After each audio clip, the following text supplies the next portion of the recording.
ఉన్నది ప్రతి వారిని వినుమా విశ్వసించుమా. ప్రేమగల తండ్రి, నీకు వందనాలు చెల్లిస్తున్నాము. మరొకసారి మధ్యవారములో నీ నామములో కూడి రావడానికి, నీ సన్నిధిలో ప్రార్థించుకోవడానికి మాకు ఇచ్చిన మరొక అవకాశాన్ని బట్టి నీకు వందనాలు చెల్లిస్తున్నాము. ఈ రాత్రి నీ నామంలోనైనా మేమందరము కూడి వస్తుండగా లోతైన ప్రార్థనాత్మను మాకు దయచేయము. మాతో పాటు Calvary Pratidhwani live viewers, zoom viewers join అవుతుండగా మేమందరము ఎక్కడెక్కడ నుండి ఏక మనసుతో ప్రార్థించినప్పుడు పరిశుద్ధాత్మని కార్యములు యాంచదనములలో ప్రపంచపు నలుమూలలో రగులు కొనున్నట్లు, నీ హృదయ వాంఛలు తీరునట్లుగా ప్రతి ఒక్కరూ రక్షించబడి ఉగ్రత నుండి తప్పించబడుటకు సహాయం చేయము. ఆత్మల భారం మాకు దయచేయము. ప్రార్థనాత్మను మాకు దయచేయము. ఒకే జీవితం మాకు ఇచ్చావు, సద్వినియోగపరచుకోవడానికి సహాయం చేయము. నీవిచ్చిన ఈ జీవితాన్ని నీ కొరకు వాడడానికి సహాయం చేయము. ఉన్న అవకాశాలు ఉపయోగించుకోవడానికి, ఇచ్చిన తలాంతులను ఉపయోగించుకోవడానికి, నీ వచ్చినప్పుడు లెక్కప్పచెప్పినప్పుడు బల నమ్మకమైన మంచి దాసుడా అని నీ మెప్పును పొందాలనే ఆశతో ప్రయత్నించుటకు సహాయం చేయము. మా శక్తి చేత కాదు, నీ కృప మాకు దయచేయి, నీ బలం మాకు దయచేయి. ఈ రాత్రి మరొకసారి నీ చేసిన మేళ్ళన్నీ తలంచుకుంటూ మా హృదయాలన్నీ సన్నిధిలో కుమ్మరించుకోవడానికి, అనేకుల కొరకు విజ్ఞాపన చేయుటకు ఈ సమయాన్ని దీవించమని క్రీస్తు నామములో అడుగుచున్నాను తండ్రి, ఆమేన్. దేవుని స్తోత్రం. లైవ్లో ఉన్న వారందరికీ క్రీస్తు నామంలో వందనములండి. మీరు యథావిధిగా కొద్దిమంది వచ్చారు, అయినప్పటికీ మాది కొంచెం ఆలస్యమైంది. ఎందుకంటే ఇప్పటి వరకు ఇదే మందిరంలో చిల్డ్రన్స్ మీటింగ్ జరుగుతూ ఉండింది. గత 3 రోజులుగా ఇక్కడ జరుగుతున్న పిల్లల రిట్రీటు ఇప్పుడే ముగిసింది. ఈ ఆలస్యం చేయకుండా కల్వరి సునాద గీతాల్లో 141వ పాట స్తోత్రము చెల్లింతుము, స్తుతి స్తోత్రము చెల్లింతుము, యేసునాథుని మేలులు తలంచి స్తోత్రము చెల్లింతుము, స్తుతి స్తోత్రము చెల్లింతుము. ఈ పాట రానివారు ఎవరు ఉండరు కాబట్టి ఈ పాట పాడటం చాలా అపాయం. అదేంటి, వచ్చిన పాట పాడుతున్నప్పుడు మనస్సు పెట్టకుండా పాడేస్తారు. వాటి భావాన్ని మరొకసారి హృదయంలోనికి అనునయించుకోకుండా, హృదయాంతరంగంలోంచి రాకుండా వాడేస్తారు. ఎంతమందికి ఈ పాట వచ్చో బయటవే అడుగుదాం, చేయి చూపిస్తారా? సంఘంలో ఉన్నవారు, అలాగే జూమ్లో ఉన్నవారు. ఎస్, ఇది ఆంధ్ర క్రైస్తవ కీర్తనలు. ఆంధ్ర క్రైస్తవ కీర్తనలు మనం ఎప్పుడు కూడా మర్చిపోకూడదు. స్తోత్రం చెల్లింతుము, స్తుతి స్తోత్రం చెల్లింతుము.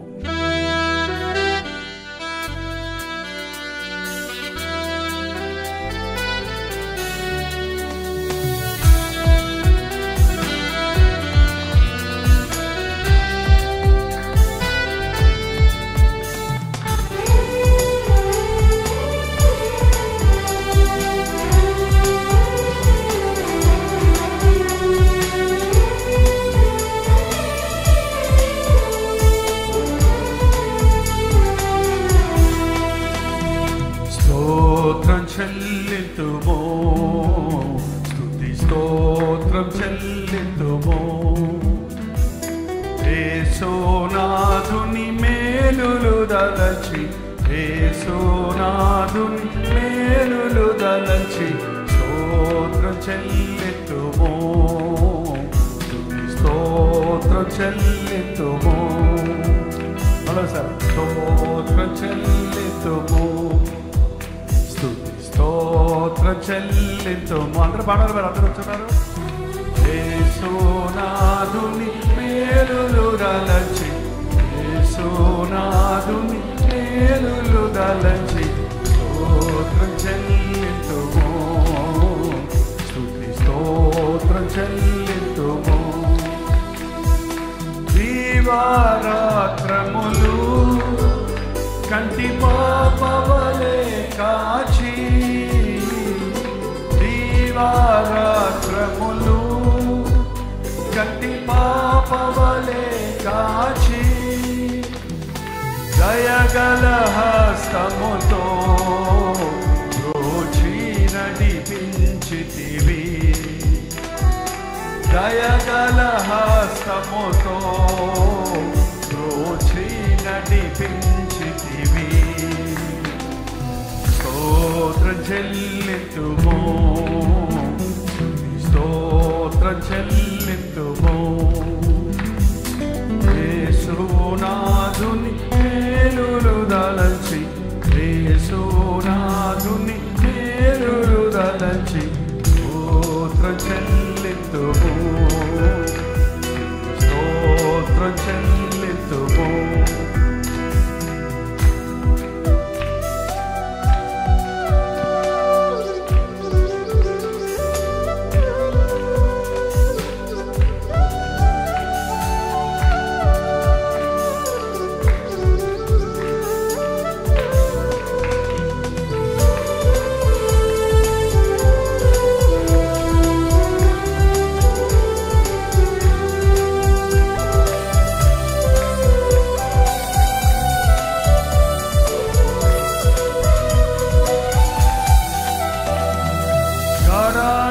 గాఢాంధకారములో కన్నీటిలో ఎలలో, గాఢాంధకారములో కన్నీటిలో ఎలలో కృషించిపోనీయగా బలతో బలపరచితివి, కృషించిపోనీయగా బలతో బలపరచితివి. స్తోత్రం చెల్లితుము, స్తోత్రం చెల్లితుము. యేసునాథుని మేలులు దలచి, యేసునాథుని మేలులు దలచి స్తోత్రం చెల్లితుము, స్తోత్రం చెల్లితుము.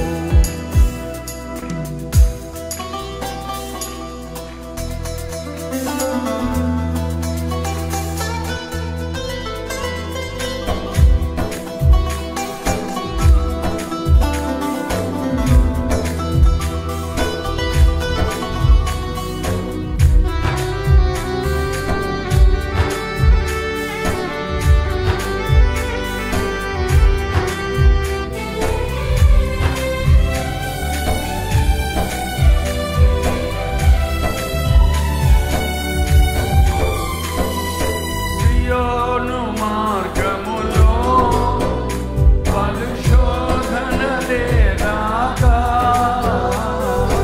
సియోను మార్గములో పలుశోధనలే రాగా,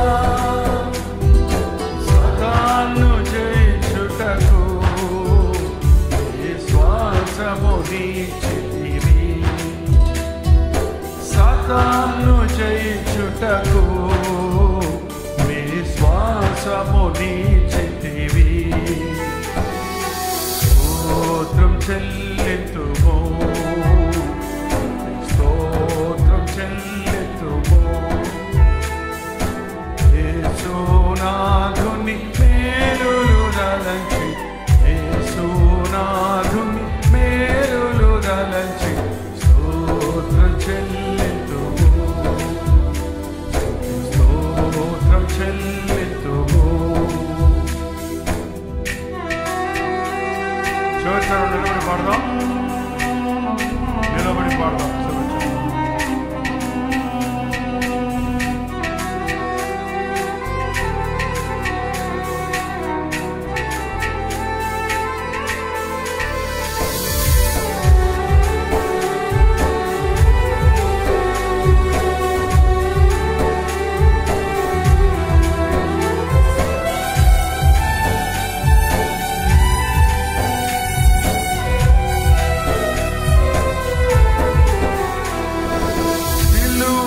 మోసుకొని సువార్తను చేపట్టి, సిలువను మోసుకొని సువార్తను చేపట్టి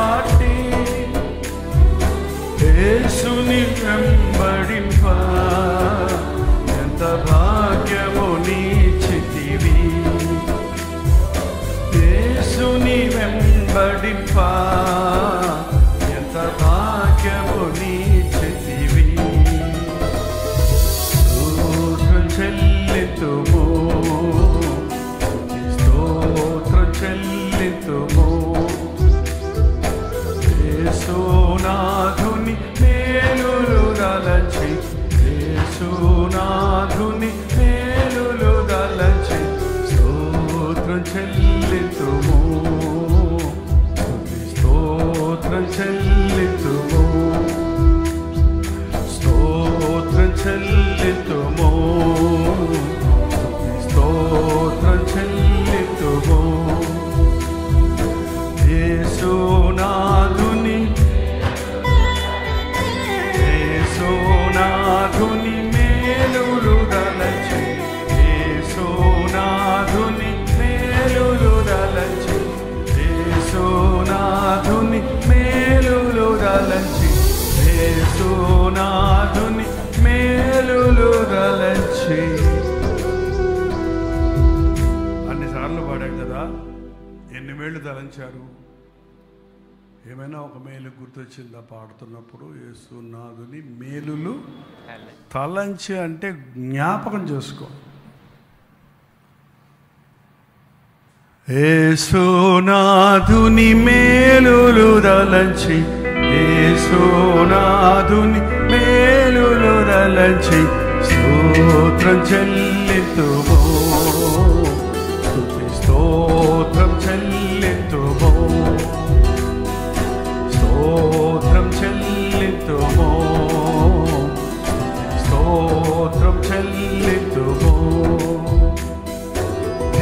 దీవారాత్రములు కంటి పాపవలే కాచి, దీవారాత్రములు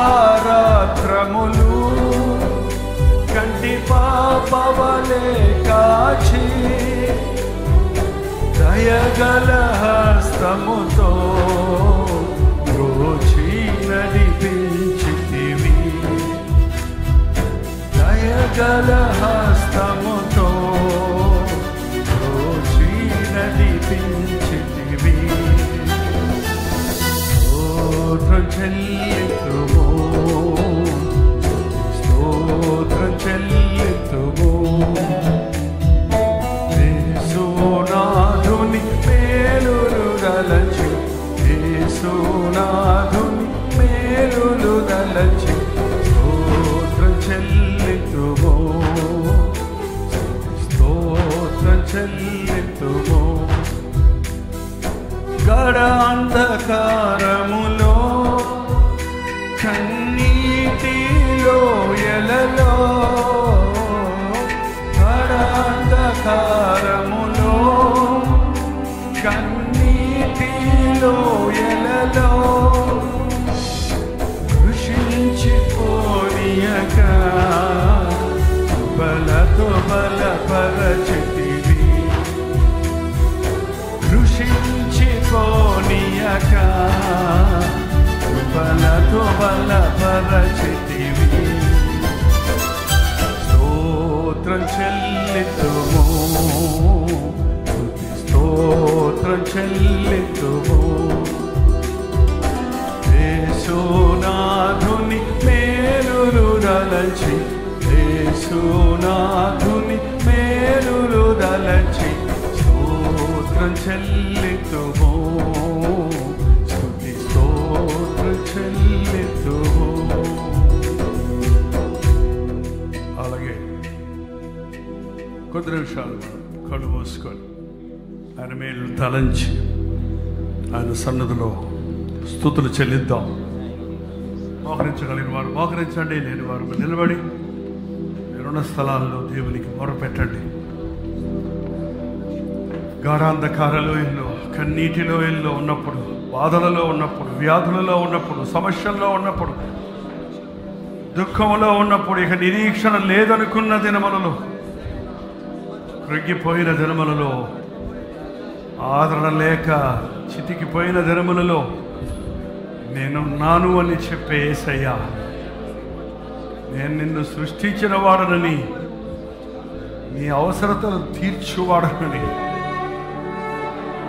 తండ్రి లేని వారికి తండ్రిగా ఉన్నానని, నిన్ను సృష్టించిన సృష్టికర్త నీకు భర్తగా యజమానిగా ఉన్నాడని, దిక్కు లేని వారికి దిక్కై ప్రతి అవసరత తీర్చగలిగిన గొప్ప దేవుడని ఆ జీవితాల్లో నాయనా మేము అనేక సార్లు నిరూపించబడామయ్యా, అనుభవించామయ్యా. నీ కృప లేకపోతే ఎప్పుడో మేము నిర్మూలమైపోయి ఉండేవారిని, అల్లాడిపోయి కృంగిపోయి చెదిరిపోయి ఉండేవారిని. దయగలిగిన దేవా, నీ అందు మాకు నిరీక్షణ ఉందయ్యా. నిన్ను కాపాడువాడు కొడుకడు నిద్రపోడన్నావు. తల్లి అయిన మరచును గాని నేను నిన్ను మరువనన్నావే. నార చేతుల్లో నిన్ను చెక్కుకున్నానన్న దేవా, నా తల్లిదండ్రులు నన్ను విడిచినను యెహోవా నన్ను ఎడబాయడన్న దావీదు వలె నీ అందు విశ్వాసముచ్చుటకు అన్ని సమయంలో హత్తుకొని ఉండే నిజ స్నేహితుడిగా నీ ఉన్నావని, బాంధవుడిగా నీ ఉన్నావని, అడిగితే ఇచ్చేవాడిగా నీ ఉన్నావని, మొరపెడితే వినేవాడిగా నీ ఉన్నావని ఎన్నో అనుభవ సాక్ష్యాలు మాకున్నవయ్యా. అవి మరచిపోక ఆపత్కాలంలో నీకు మొరపెట్టినప్పుడు నువ్వు మాకు ఉత్తరమిచ్చావు. నిన్ను మహిమపరచుటకు సహాయం ఇచ్చాయి, నిన్ను స్తుతించుటకు సహాయం ఇచ్చాయి. అపవాదికి మా మీద అధికారం లేకుండానట్లు నీవే మా యజమానిగా ఉండయ్యా. మా హృదయాలు తెరచి నీ సన్నిధిలో నిలబడి ఉండగా పరలోకపు తలుపులు తెరచి పట్టజాలనంత విస్తారమైన దీవెనలు మా మీద కుమ్మరిస్తానన్నావు. నీ దీవెనల కొరకు మా హృదయాలు తెరుచుకుంటకు, విశ్వాస నేత్రాలతో నీ వైపు చూచుటకు మాకు సహాయం చేయ్యా. లోకంలో ఎందరో నిరీక్షణ లేని వారిగా ఉన్నారు, విడువబడిన వారిగా ఉన్నారయ్యా, బాధలలో ఉన్నారయ్యా, మరణ పడకల మీద ఉన్నారయ్యా, ఉపద్రవాల్లో చిక్కుకున్నారయ్యా, సమస్యల వలయములో పడి బయటపడలేని పరిస్థితుల్లో కృషించిపోతున్నారయ్యా. తమకు తామే హాని చేసుకుని ఆత్మహత్య ప్రయత్నాలు చేస్తున్నారయ్యా. నరక శిక్ష నుండి అట్టి వారు తప్పించబడినట్లు కలువరి సెలవులో నీవు చేసిన యాగమును గురించి, ప్రతి పాపమును క్షమించగలిగిన నీ ప్రేమను గురించి, ప్రతి దోషము నుండి మమ్మల్ని శుద్ధీకరించగలిగిన నీ పరిశుద్ధ రక్తమును గురించి మేము ప్రకటించుటకు సహాయం చేయండి ఆయన.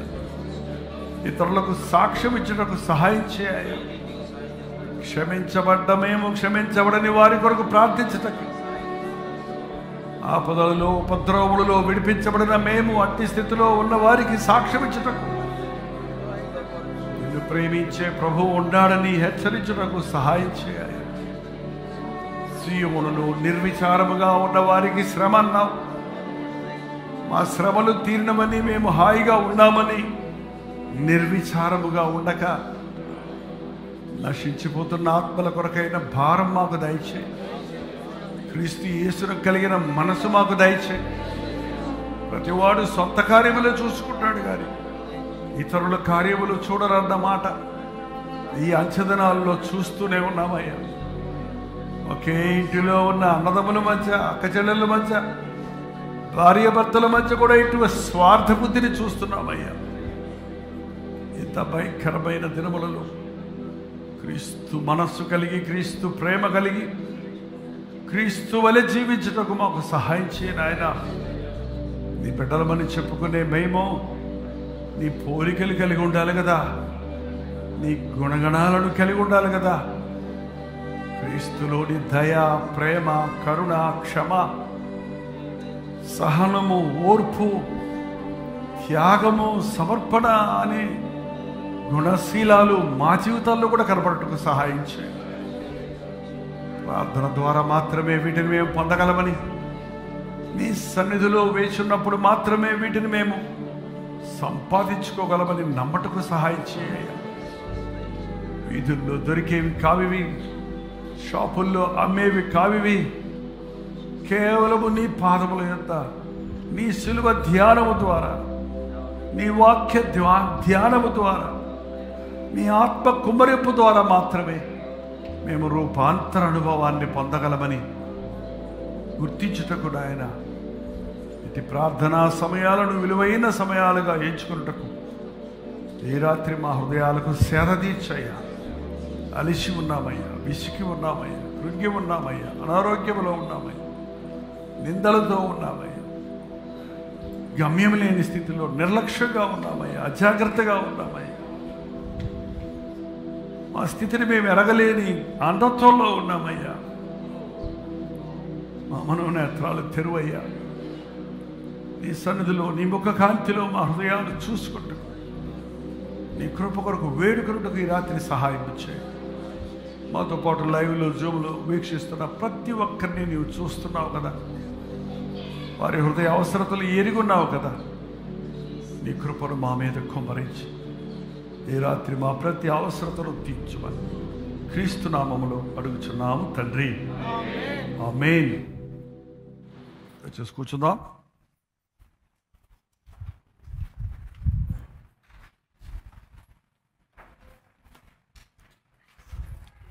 మత్తయి సువార్త 18వ అధ్యాయాన్ని ఉత్తరపత్రులుగా చదువుకుందాం. ఆ కాలమున శిష్యులు యేసునొద్దకు వచ్చి, పరలోక రాజ్యములో ఎవడు గొప్పవాడని అడుగగా,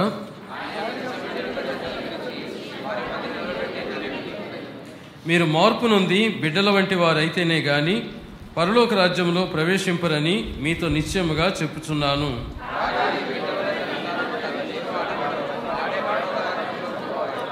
మరియు ఇలాంటి ఒక బిడ్డను నా పేరిట చేర్చుకున్నవాడు నన్ను చేర్చుకొనును.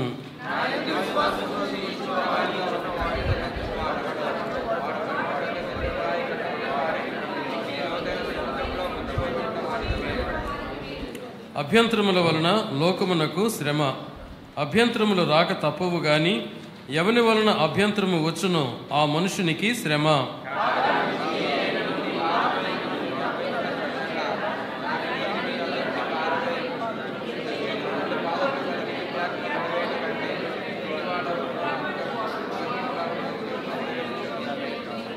నీ కన్ను నిన్ను అభ్యంతరపరిచిన ఎడల దాని పెరికి నీ యొద్ద నుండి పారవేయము. 2 కన్నులు కలిగి అగ్నిగల నరకములో పడవేయబడుట కంటే ఒక కన్ను కలిగి జీవములో ప్రవేశించుట నీకు మేలు.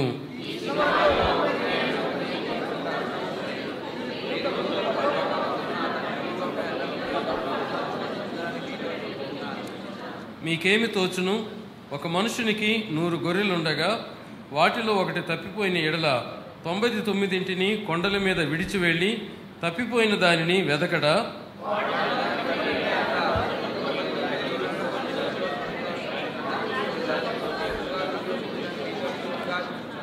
అలాగననే ఈ చిన్నవారిలో ఒకడైనను నశించుట పరలోకమందున్న మీ తండ్రి చిత్తము కాదు.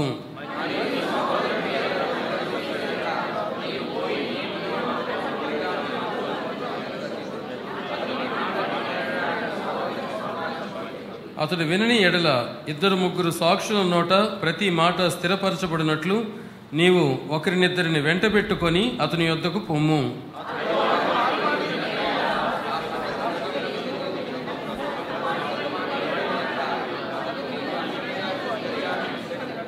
భూమి మీద మీరు వేటిని బంధింతురో అవి పరలోకమందును బంధింపబడును. భూమి మీద మీరు వేటిని విప్పుదురో అవి పరలోకమందును విప్పుబడునని మీతో నిశ్చయముగా చెప్పుచున్నాను.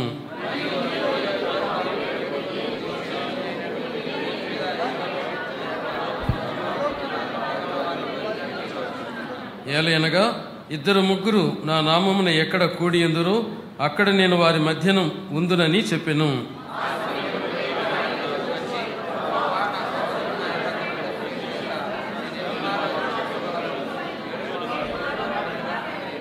అందుకు యేసు అతనితో ఇట్లనెను, 7 మార్లు మట్టుకే కాదు 70 ఏళ్ల మార్లు మట్టుకని నీతో చెప్పుచున్నాను.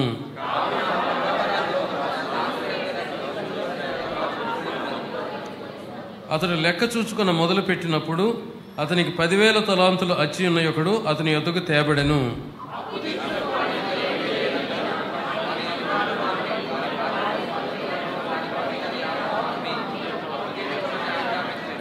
కాబట్టి ఆ దాసుడు అతని ఎదుట సాగిలపడి మ్రొక్కి, నా ఎడల ఓర్చుకొనుము, నీకు అంతయు చెల్లింతునని చెప్పగా,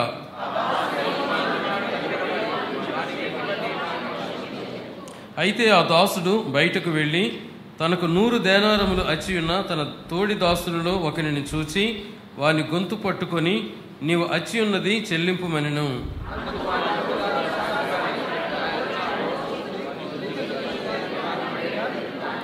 వాడు ఒప్పుకొనక అచ్చి ఉన్నది చెల్లించు వరకు వానిని చెరసాలలో వేయించెను.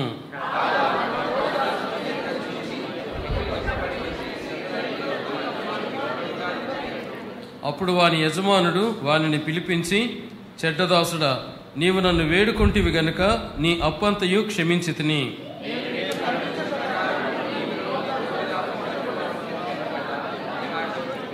అందుచేత వాని యజమానుడు కోపపడి తనకు అచ్చియున్నదంతయు చెల్లించు వరకు బాధపరచు వారికి వానిని అప్పగించెను.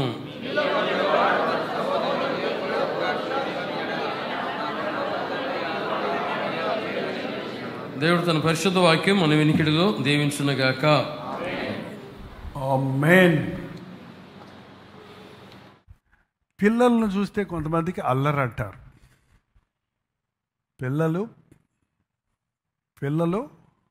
అల్లరి చేస్తున్నారు, పిల్లలు గొడవ చేస్తున్నారు, పిల్లలు విసిగిస్తున్నారు, పిల్లలు తొందర పెడుతున్నారు. ఏం పిల్లలు ఎందుకు చూపించాడు అని ఎప్పుడన్నా జీవితంలో ఒకసారని అనుకునే వాళ్ళు ఉంటే తండ్రులు కానీ తల్లులు కానీ చేయి చూపించండి.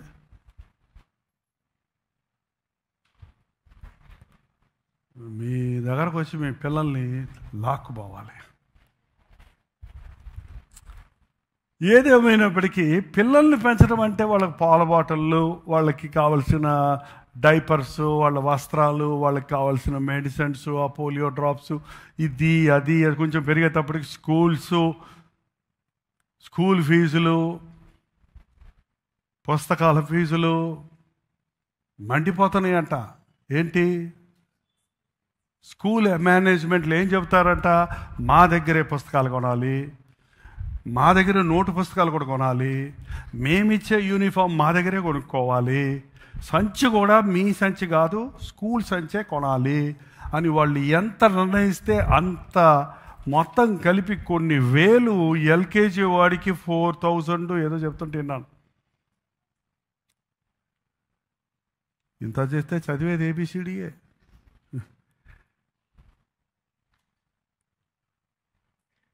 బిడ్డల కోసం అంత కష్టపడుతున్నాం, మంచిదే.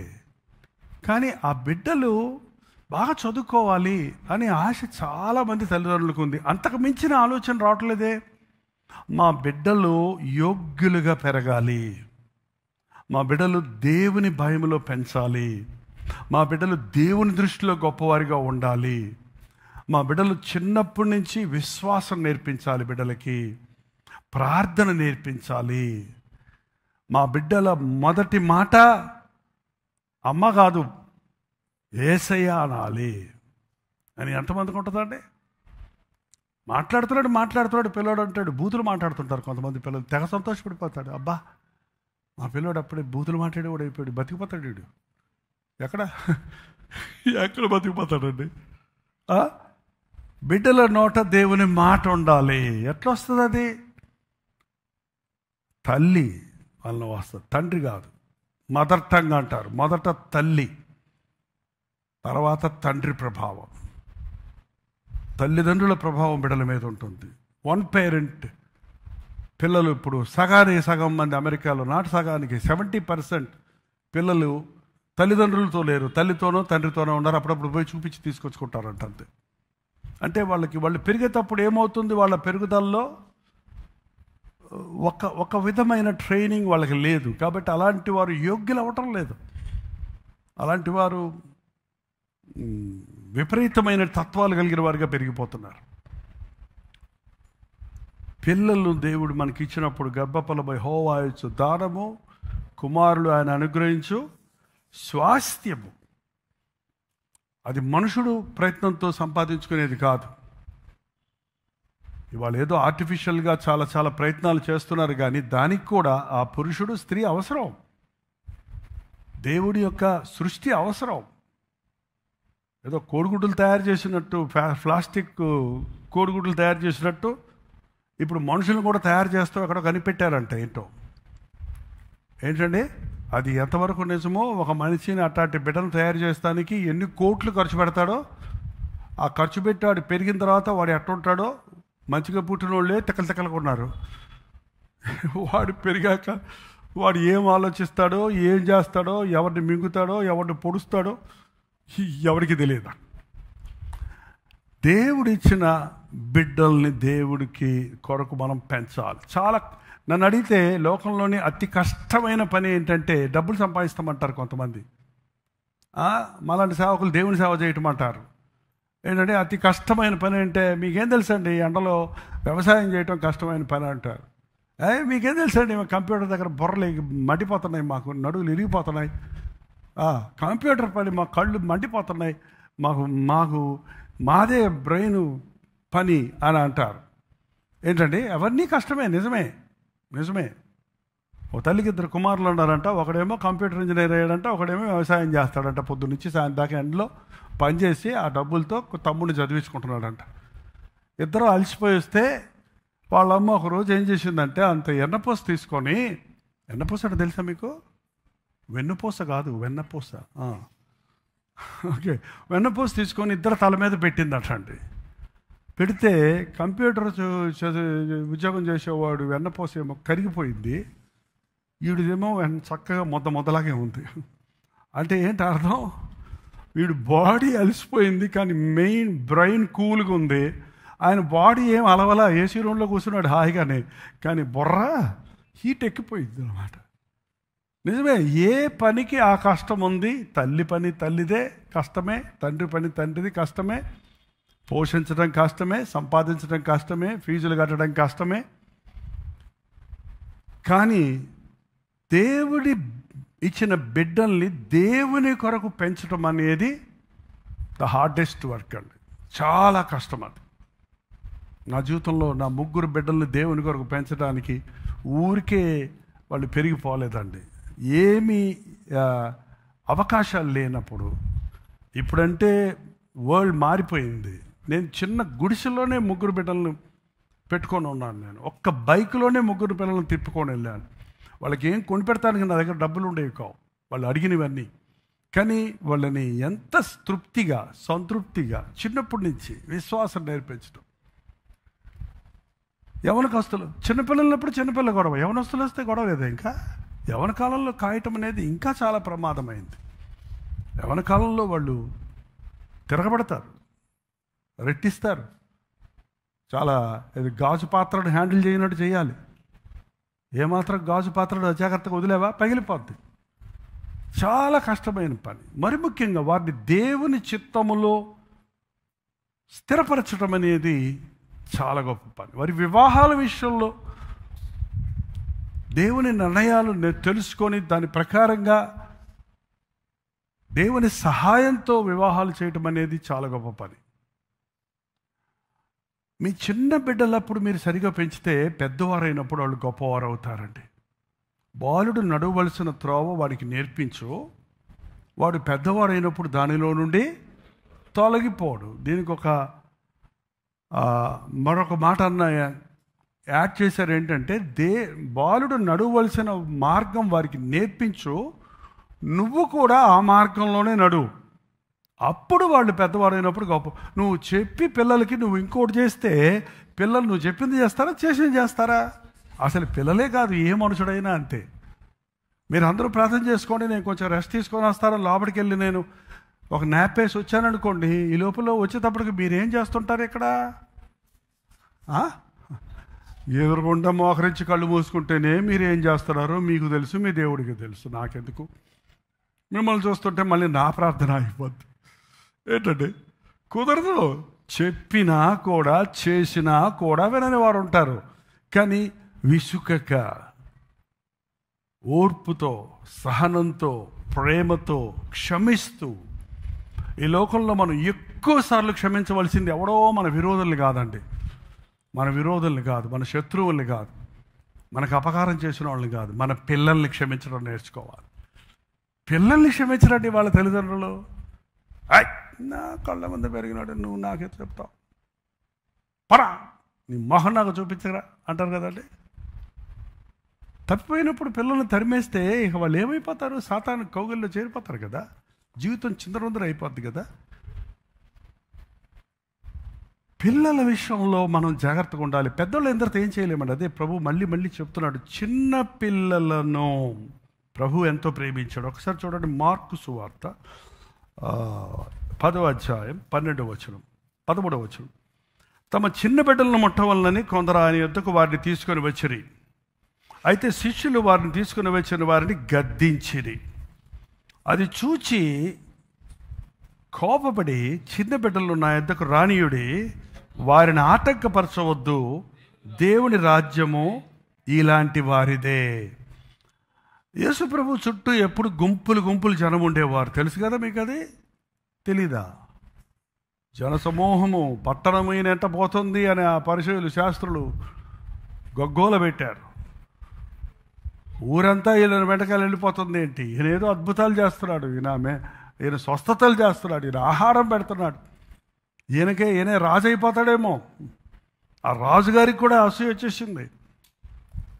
ఆ దేవాలయం కట్టడంలోకి వెళ్తాం లేదు, ఎక్కడికి వెళ్తే అక్కడ ప్రభు వెంటబడిపోతున్నారు. వీధుల్లో అయితే వీధుల్లో, సముద్రపట్టు అయితే సముద్రపట్టు, కొండ మీదకి వెళ్తే కొండ దగ్గర గుంపులు గుంపులు జనం మీద పడిపోతున్నారు. ఆ జనం పడిపోతున్నారు. ఆ యొక్క రక్తస్రావం కలిగిన స్త్రీ వెనక తట్టు ఆయన పాదముల దగ్గరకు వచ్చి అంగీని ముట్టింది. నన్ను ఎవరో ముట్టాడు అన్నప్పుడు ప్రభు ఏమన్నాడు? ఇంతమంది జనం నీకు రాసుకుంటున్నారు ప్రభు, మీద పడిపోతున్నారు, నో బాడీ గార్డ్స్ అక్కడ, వీళ్ళే ఈ పేతురు యోహాను శిష్యులే. మనోళ్ళని మన బాడీ గార్డ్స్కి పెట్టుకుంటే మన బాడీలు ఎట్ట కాపాడతారో తెలుసు కదా. ముందు వాళ్ళు బాడీలు కాపాడుకుంటారు. ఏంటంటే వాళ్ళు మీద పడిపోతున్నారు, అయినా వాళ్ళు ఏం కంట్రోల్ చేయగలరు? పెద్ద జనసమూహం వచ్చేస్తాడు, వీళ్ళు ట్రైన్డ్ కాదు, వీళ్ళ చేతుల్లో తుపాకులు లేవు, కర్రలు లేవు, కొట్టకూడదు అంటాడు, తిట్టకూడదు అంటున్నాడు. మరి ఎట్టా ఆపుతారు? సో నొక్కుతున్నారు, మీద పడిపోతూనే ఉన్నారు, రాసుకుంటున్నారు. ఏంటి ప్రభు ఇంతమంది నీ మీద పడుతుంటే ఎవరో నన్ను ముట్టావంటారేంటి అంటే, నన్ను ఎవరో ఒక ఇంటెన్షన్తో, ఒక విశ్వాసంతో ముట్టారు, ప్రభావం నాలో నుంచి వెళ్ళింది అని ఆపు చేసి ఆమె బయటకు వచ్చి చెప్పేదా సాక్ష్యం చెప్పించాడు. ఎందుకు చెప్తున్నానంటే, అంత ముఖ్యమైన వ్యక్తులు, రకరకాల స్థాయిలో ఉన్నవారు. పిలాతు భార్య వచ్చి యేసుప్రభు ఎక్కడ వాక్యం చెప్తుంటే అక్కడ వాక్యం వింటుండేదండి. ముసుగేసుకొని వచ్చి ఆమె వాక్యం వింటుండేదంట. అందుకనే న్యాయ తీర్పు మీద ప్రభు కూర్చున్నప్పుడు ఆ నీతిమంతులు జోలికి పోవద్దు అని ఉత్తరం రాసి స్లిప్ రాసి పంపించిందంట ఆమె విశ్వాసం.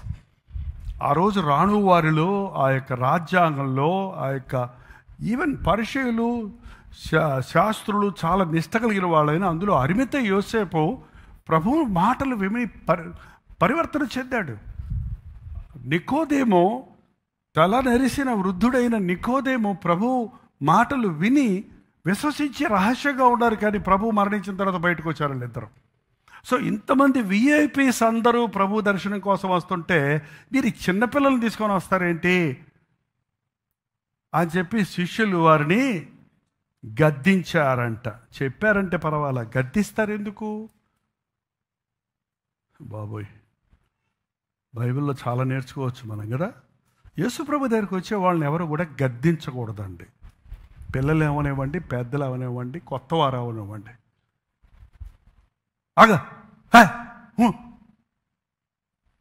ఏంటండి, చర్చికి వచ్చిన వాళ్ళని కూర్చో, లే, పో.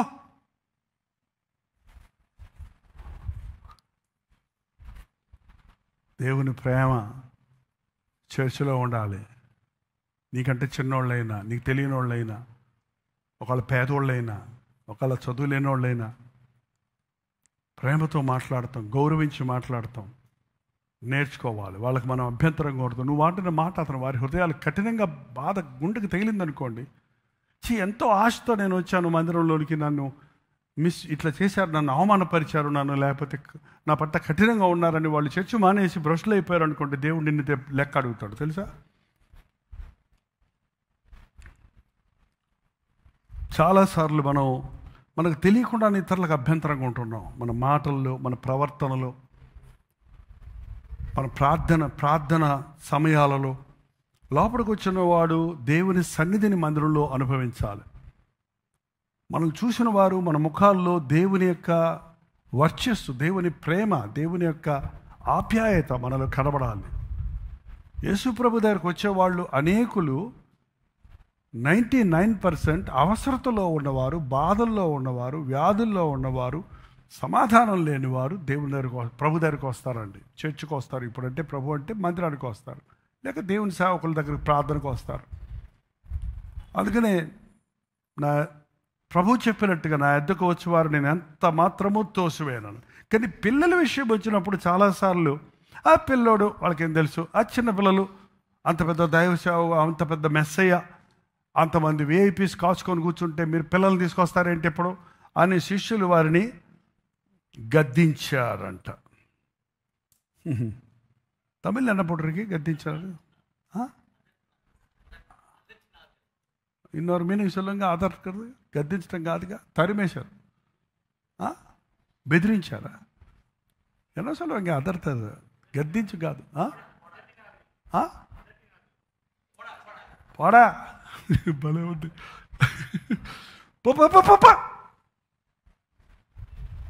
అరే చిన్నపిల్లోళ్ళ దగ్గరకు ఇసుకెచ్చుకో, అది మీ పిల్లోడే అండి నాన్న అన్నా అనుకో. ఏంటండి ఆ పిల్లలు వచ్చి నీ మెడ మీద పడి ఏదో కవలించుకుందామని అమ్మా అని వస్తే తడిపడేది మగవా. ఇట్లా అందరికీ స్పెషల్ గిఫ్ట్స్ ఉన్నాయి, చెప్తాను పొంది కింద. ఆ సున్నితమైన హృదయం ఎంత బాధపడద్దో మీరు ఎప్పుడు ఇమాజిన్ చేయట్లా. ఆ పిల్లోడే కదా అని మీరు అనుకుంటున్నారు, కానీ ఆ బిడ్డ హృదయంలో ఎంత గాయమవుతుందో మీకు తెలియటం లేదు. తన యొక్క వ్యక్తిత్వం మీద అది ఎలా ప్రభావం చూపిస్తుందో మీరు గుర్తించడం లేదు. ఒకసారి 2 సార్లు కాదు, అనేక సార్లు మీరు అలా చేసినట్టు బండమారిపోతారు వాళ్ళు. అందుకనే ప్రభువు వారిని ఆయన గద్దిస్తే యేసు అది చూచి కోపపడి, అసలు యేసు ప్రభుకి కోపం వచ్చుద్దా? యేసు ప్రభుకి కోపం వచ్చిందంటే ఎంత సీరియస్ మ్యాటర్ అది.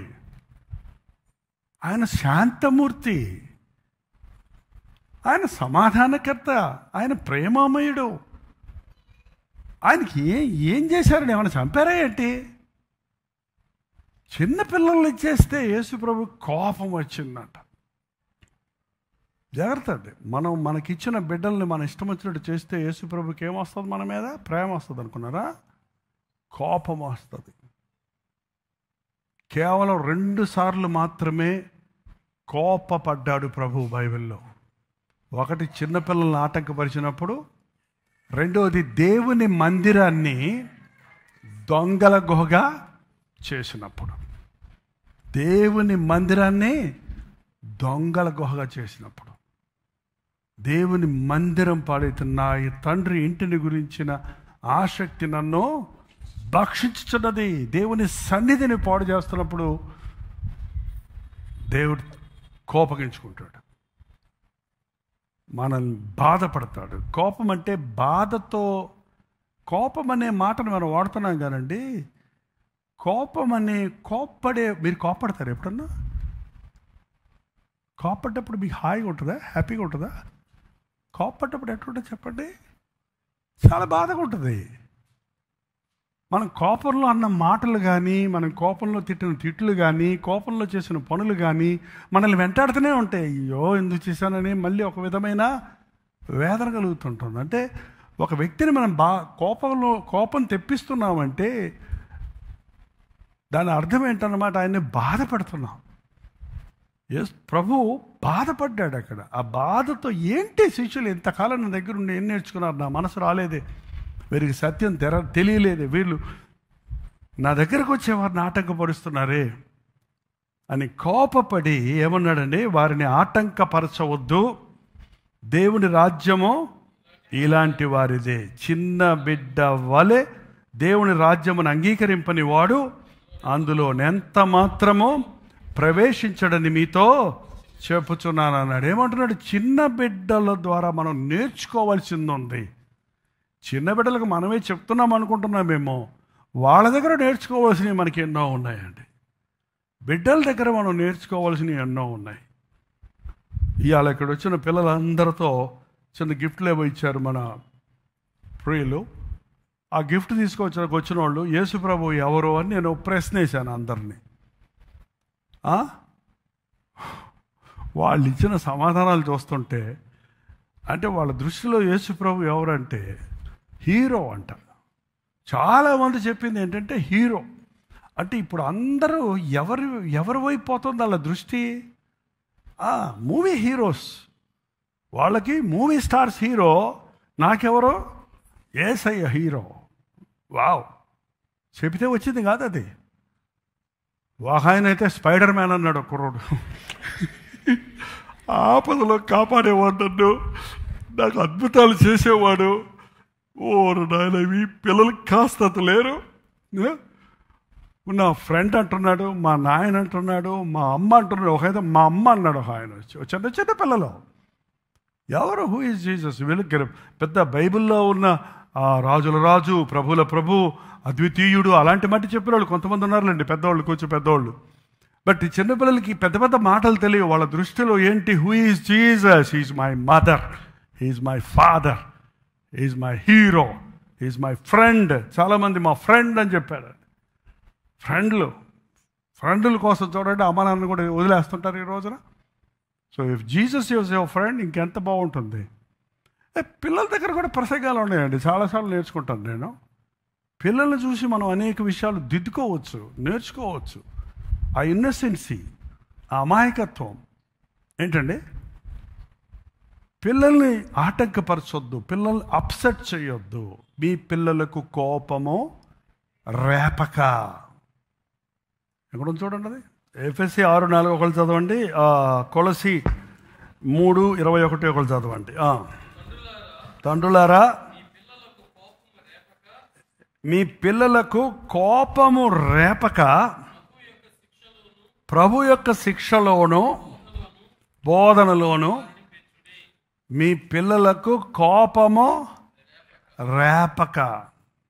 Don't provoke them. పిల్లలండి నటన చేయలేరు, చేసినా తెలిసిపోతారు. కొంచెం వాడు మొహం మాడుతుంది అనగానే నీ మాట మారాలి, నీ డైలాగ్ మారాలి. అంతేగాని ఇంక మళ్ళీ ముఖముడతాడు చిక్కు లేకుండా మళ్ళీ ముఖముడతా ఏంటండి. ఇంకా ఏం చేస్తున్నావు అనమాట, రెచ్చగొడుతున్నావు. చాలామంది రోజున జ్ఞానం లేదు. బిడ్డల్ని పెంచడానికి దైవ జ్ఞానం కావాలి, ఓర్పు కావాలి.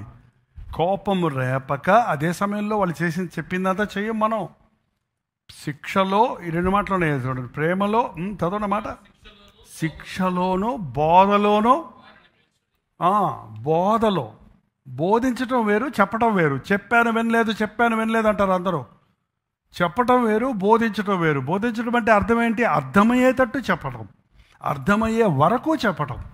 వారి దాని వెనక ముందు ఉన్న సంగతులు తెలుసుకొని ఇది చేస్తే నష్టం, ఇది చేస్తే మంచిది, ఇది చేస్తే మేలు, ఇది చేస్తే కీడని చెప్పటం. ఇది చెయ్యొద్దు అని చెప్తామండి మనం పిల్లలకి. ఏం చేయాలో చెప్పాం, ప్రయోజనం ఏముంది? ఇది చెయ్యొద్దు అంటున్నాం, అది చేయమని చెప్పటం లేదు. కాబట్టి ఏమైపోతారు వాళ్ళు? ఏం చేయాలో తెలియదు, మళ్ళీ అదే చేస్తారు. అదే బోధన. ఇక్కడ కూడా చదవరు ఒకసారి. కొలసీయులకు రాసిన పత్రిక 3:21. తండ్రులారా మీ పిల్లల మనస్సు కృంగకుండానట్లు వారికి కోపం పుట్టించకండి. పిల్లల మనస్సును రేపొద్దు, ఇక్కడ కృంగిపోనివ్వద్దు, డిస్కరేజ్ అయిపోతారండి.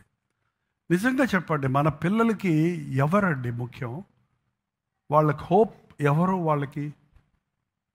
వాళ్ళు ఎవరి మీద ఆశ పెట్టుకున్నారు? తల్లిదండ్రుల మీదే కదా. మా నాన్న ఉన్నాడు, మా అమ్మ ఉంది. ఏంటండి, అదే అథారిటీ చేస్తారు కొంతమంది. వాళ్ళకి అది ఏంటది, ఆ యొక్క ఈగో ఉంటుంది. ఆ సమయంలో వాళ్ళకి కృంగిపోయేటట్టు, పోరా నువ్వు నా కొడుకువే కాదు పోరా, నువ్వు నా బిడ్డవే కాదురా పోరా అంటే ఏమైపోతారు? అప్పుడు వాళ్ళు కృంగిపోతారు, డిస్కరేజ్ అయిపోతారు. దేవుని ఇచ్చిన బిడ్డలకు మనం అభ్యంతరంగా ఉండకూడదు. వారిని జాగ్రత్తగా దేవుని కొరకు పెంచాలి. బిడ్డలను దేవుని మందిరాలకు తీసుకురారు. ఇవాళ చాలామంది తల్లిదండ్రులు మీ బిడ్డలను మందిరంలో ఉండాలి, గర్భవతులు మందిరంలో ఉండాలి. గర్భంలో ఎదుగుతున్న శిశువు కూడా మందిరంలో పెరుగుతుంటే అభిషేకంతో పెరుగుతాడు. మందిరంలో ఉన్నప్పుడు, రూపించబడుతున్నప్పుడు లోపాలన్నీ సరైపోతాయి. నిండు చూలాలు కూడా ఇంకాసేపటికి ప్రసవిస్తామన్నోళ్ళు కూడా మన చర్చిలో వచ్చి కూర్చునేవారండి. లాస్ట్ ప్రేయర్ మీటింగ్లో ఇక్కడ కూర్చొని ఇక్కడి నుంచి డైరెక్ట్గా వెళ్ళి హాస్పిటల్కి వెళ్ళి సుఖప్రసూతి చేసి చక్కడ బిడ్డతో తిరిగి వచ్చిన తల్లులు ఎంతమంది ఉన్నారు. బ్రెడ్ రెస్ట్ కావాలి, బ్రెడ్ పాలు కావాలి, ఏంటో చెబుతారు ఈ రోజున. ఇటు తిరగకూడదు, అటు తిరగకూడదు. ఏంటంటే ఒక గర్భిణీ స్త్రీ సిక్కుమని కాదు, గర్భం ధరించడం అనేది వ్యాధి కాదు, అది దట్ ఈజ్ న్యాచురల్. అది అది దేవుడిచ్చిన కృప. వారికి ఆ స్టామినా ఇచ్చాడు దేవుడు. స్త్రీలకి ఆ ఓర్పు ఇచ్చారు, ఆ సహనం ఇచ్చాడు, ఆ ప్రేమ ఇచ్చాడు. మన బిడ్డల్ని దేవుని సన్నిధిలో పెంచాలి. నువ్వు సినిమా పాటలు వినిపిస్తూ బిడ్డల్ని పెంచితే లేచిన కానించి సినిమా పుట్టిన కానించాడు సినిమా పాటలకే స్పందిస్తాడు. సినిమా పాట రాగానే అటు చూస్తాడు అంతే. నువ్వు దేవుని సన్నిధిలో పెంచు, దేవుని పాట రాగానే ఇటు చూస్తాడు అంతే. అంతేకాదు వాడు పెరగటం మొదలెట్టినప్పుడు దాంట్లో ప్రవీణుడు అవుతాడు. బిడ్డలకు అభ్యంతరంగా ఉండొద్దు. బిడ్డలు పుట్టాక మీరు కొంత మిమ్మల్ని మీరు డిసిప్లైన్ చేసుకోవాలి.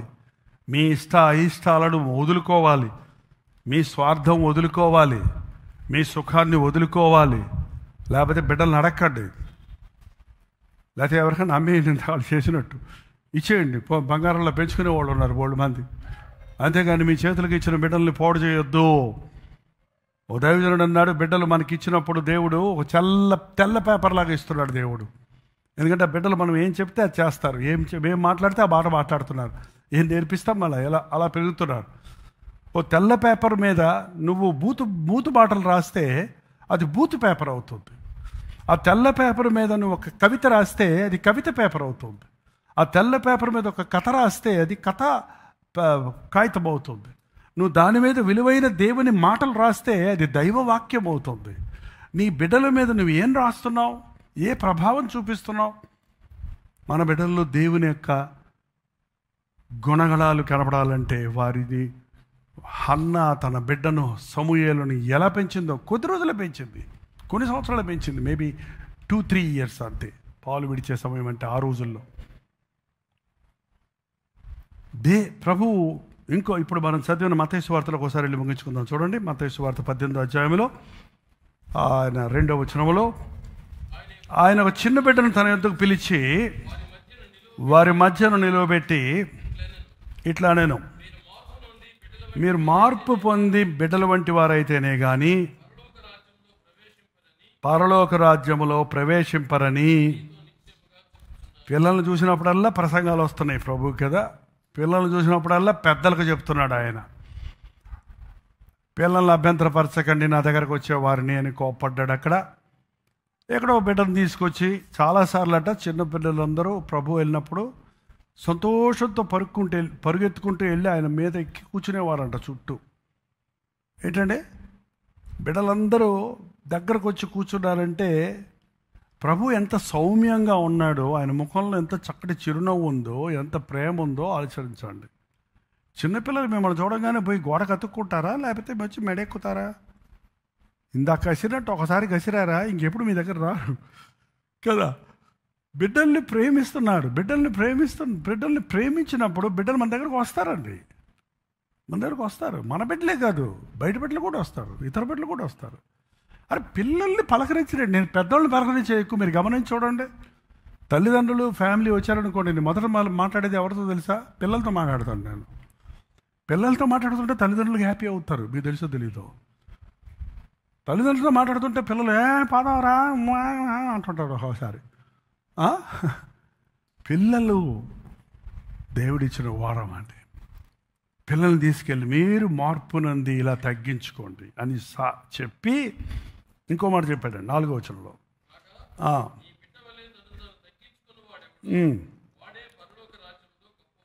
ఇంకో మాట చెప్పాడు, మరియు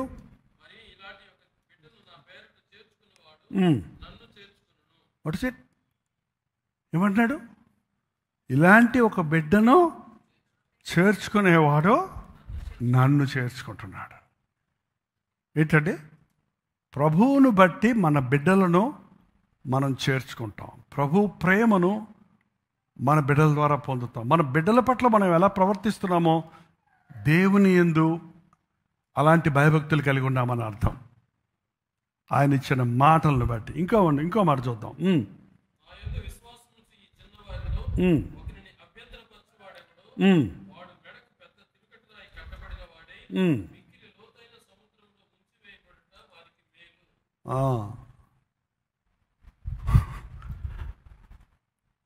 మనం పర్లేదులే అనుకుంటున్నారేమో. అభ్యంతరపరిస్తే, అభ్యంతరం என்னப்பட்டிருக்கீங்க தமிழ்ல? யாராவது தடையாக இருந்தால் உன் மூலமாக ஒரு பையன் இல்லை பொண்ணு, சின்ன பையன் పిల్లలు ఆటంకంగా ఉంటే వారికి అభ్యంతరంగా ఉంటే, అంటే వారు విశ్వాసంలో పెరగడానికి, వాళ్ళు ప్రార్థన చేసుకోవడానికి, వాళ్ళు దేవుని మీద విశ్వాసం ఉంచడానికి నీ ప్రవర్తన ఆటంకంగా ఉంటే, బిడ్డలో చిన్నవారికి ఆటంకంగా ఉన్నోడికి మెడలో ఏం మెడల్ వేయాలమ్మా? ఇందాక చెప్పాం కదా, ఏ మెడల్? గోల్డ్ మెడలా, సిల్వర్ మెడలా? తిరగటరాయి గట్టి, తెలుసుగా, చెప్పక్కర్లేదు కదా, చర్చిలో ఉంది తిరగటరాయి, మనం చూపించానుగా. తిరగటరాయి మెడలో కట్టి తీసుకెళ్ళి ఎక్కడ వదిలిపెట్టాలంట? నడి సముద్రంలో వదిలిపెడతాం మేలంట. అంటే ఇంక నిన్ను ముంచేయటం బెటర్ అన్నమాట, నువ్వు లేకపోవడమే బెటర్ అన్నమాట. ఏంటంటే ఎంత గొప్ప పనిష్మెంట్ అది. ఎన్నిసార్లు మనం పిల్లలకు అభ్యంతరంగా ఉంటున్నామండి, ఎన్నిసార్లు మనం బిడ్డలకు అభ్యంతరంగా ఉంటున్నాం, వాళ్ళని తృణీకరిస్తున్నాం, నిర్లక్ష్యం చేస్తున్నాం. ఇంకా కఠినంగా ఉంది. మీరు చూస్తే 10వ వచనంలో చూస్తే, ఈ చిన్నవారిలో తృణీకరించకుండా చూచుకొనుడి, వీరి దూతలు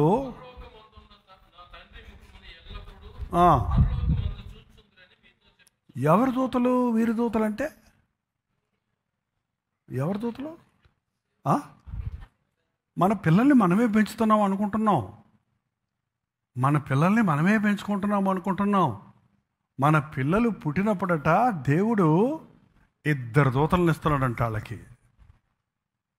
ఆ 2 దూతలు వారిని జాగ్రత్తగా కాపాడుకుంటారు. నువ్వు మంచం మీద నుంచి పడు, నీ గుండు పగిలిపోద్ది, పాడు పండయి ఏమవదు. ఏంటంటే నువ్వు అన్ని కూరలు తింటావు, అన్ని మసాలాలు తింటావు, అన్ని మాత్రలు వేసుకుంటావు, ఎడుతూనే ఉంటావు. వాడు గుక్కిడి పాలు తాగుతాడు, హాయిగా నిద్రపోతాడు అంతే. ఎప్పుడన్నా మీ సంటి పిల్లోడు ఏసీ లేదని ఏడిచాడా? ఏమండి, దూతలు వారికి తోడుంటాయి, దూతలు వారికి తోడుంటాయి, బాడీ గార్డ్స్ ఉంటాయి. అది నీ సొంత పిల్లోడు అనుకున్నా కూడా, గర్భఫలమై యెహోవా ఇచ్చు దానము, కుమారులు ఆయన అనుగ్రహించు. దానం అంటే it's only gift, it's not yours. And it is స్వాస్థ్యము. స్వాస్థ్యం అంటే అర్థం ఏంటి? ఆస్త కాదు.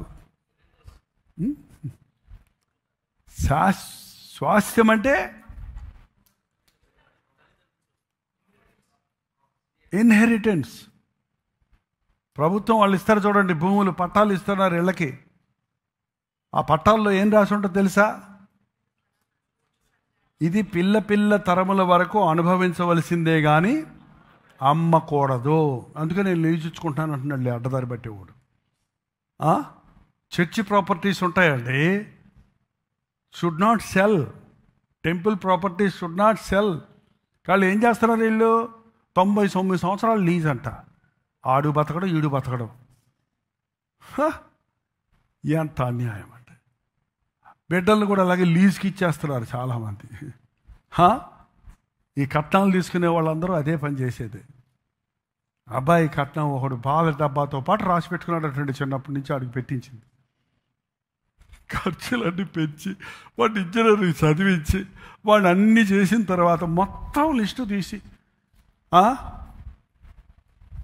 ఒరే 5 కోట్లు ఖర్చు పెట్టంట నీ కోసం నేను. ఇప్పుడు 5 కోట్లు కట్నం ఇచ్చే అమ్మాయి రావాలి మన ఇంటికి. ఎంతమంది?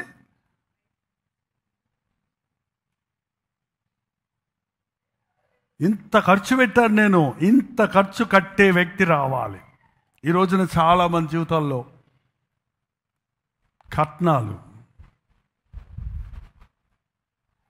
కట్నం తీసుకున్నారు. మీరు ఎవరన్నా?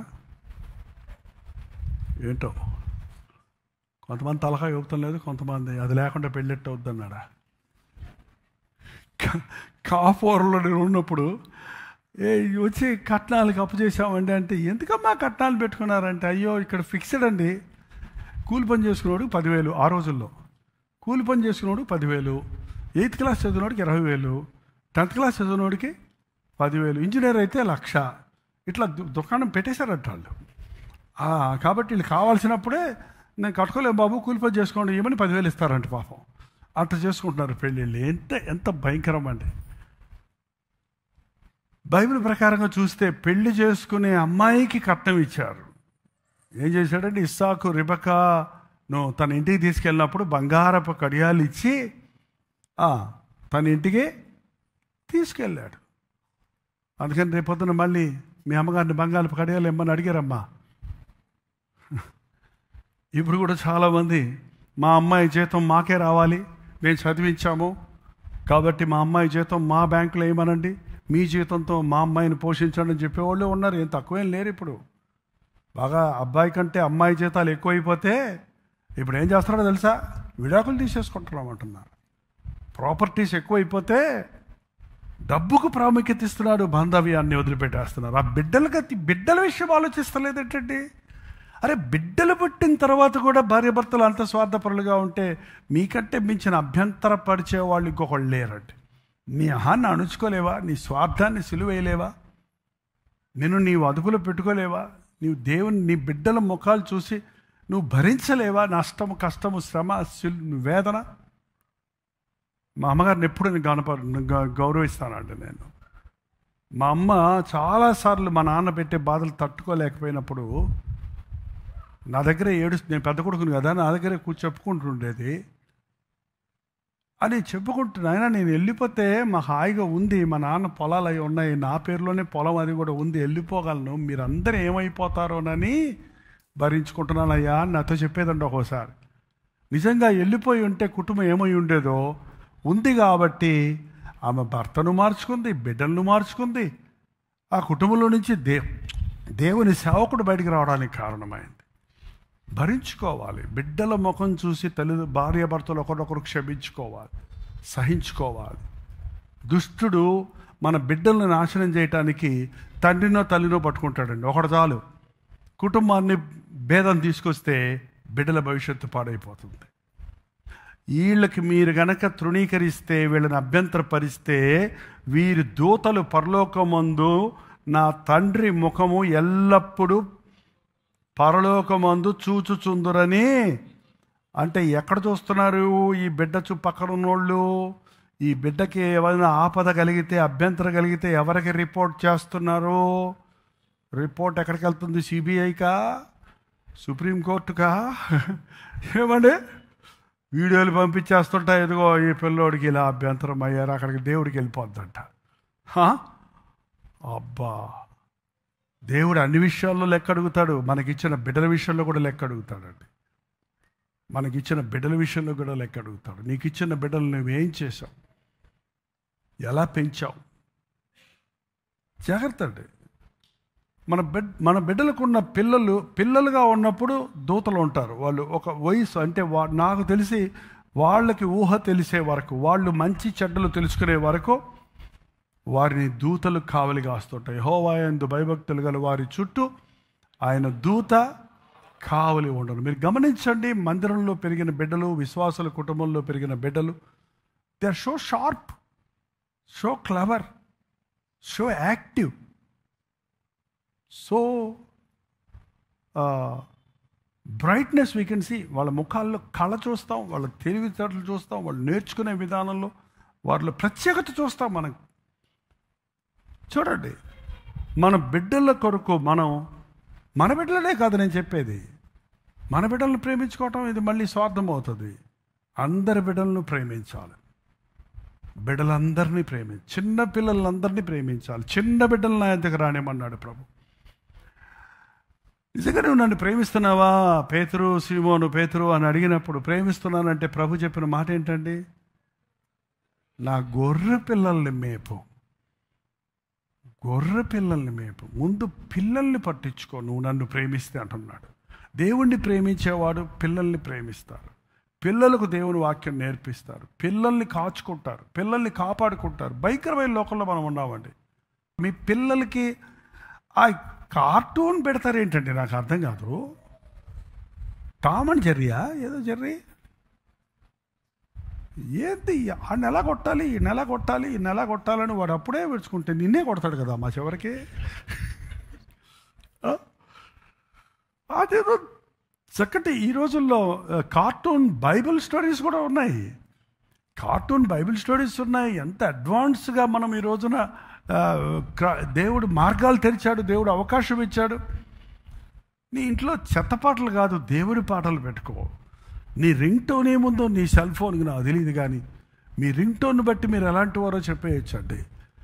సడన్గా మన చర్చ్ మెంబర్స్లో కూడా ఎవరైనా కొత్త వారికి నేను ఫోన్ చేసినప్పుడు సినిమా పాట వస్తుంది, అందులో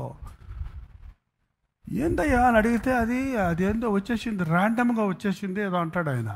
వచ్చేస్తే చూసుకోవా. దేవుని మాట మన నోట ఉండాలి, మన బిడ్డలు చెవుల్లో అది గింగురు మనాలి. వారికి అభ్యంతరంగా ఉంటే దేవుడు ఊరుకోడండి. బిడ్డలను పెంచడం నేర్పించు ప్రభువా. మనోహ భార్యకు దూత కనబడి, నీకు కుమారుని ఇస్తున్నాను, అతను నాజీరు చేయబడాలి, పరిశుద్ధంగా ఉండాలని ముందే చెప్పాడు. చాలా కాలం బిడ్డలు లేని తల్లిగా ఉంది. నేను ఒక అద్భుతమైన మేలు చేస్తున్నాను, నీకు ఒక బిడ్డని ఇస్తాను, నా కొరకు ఆ బిడ్డను ప్రతిష్ఠించు అని చెప్తే తన భర్త వచ్చాక చెప్పింది. ఒక్క భార్యకే చెప్పాడు ముందు. భర్త ఎవరు?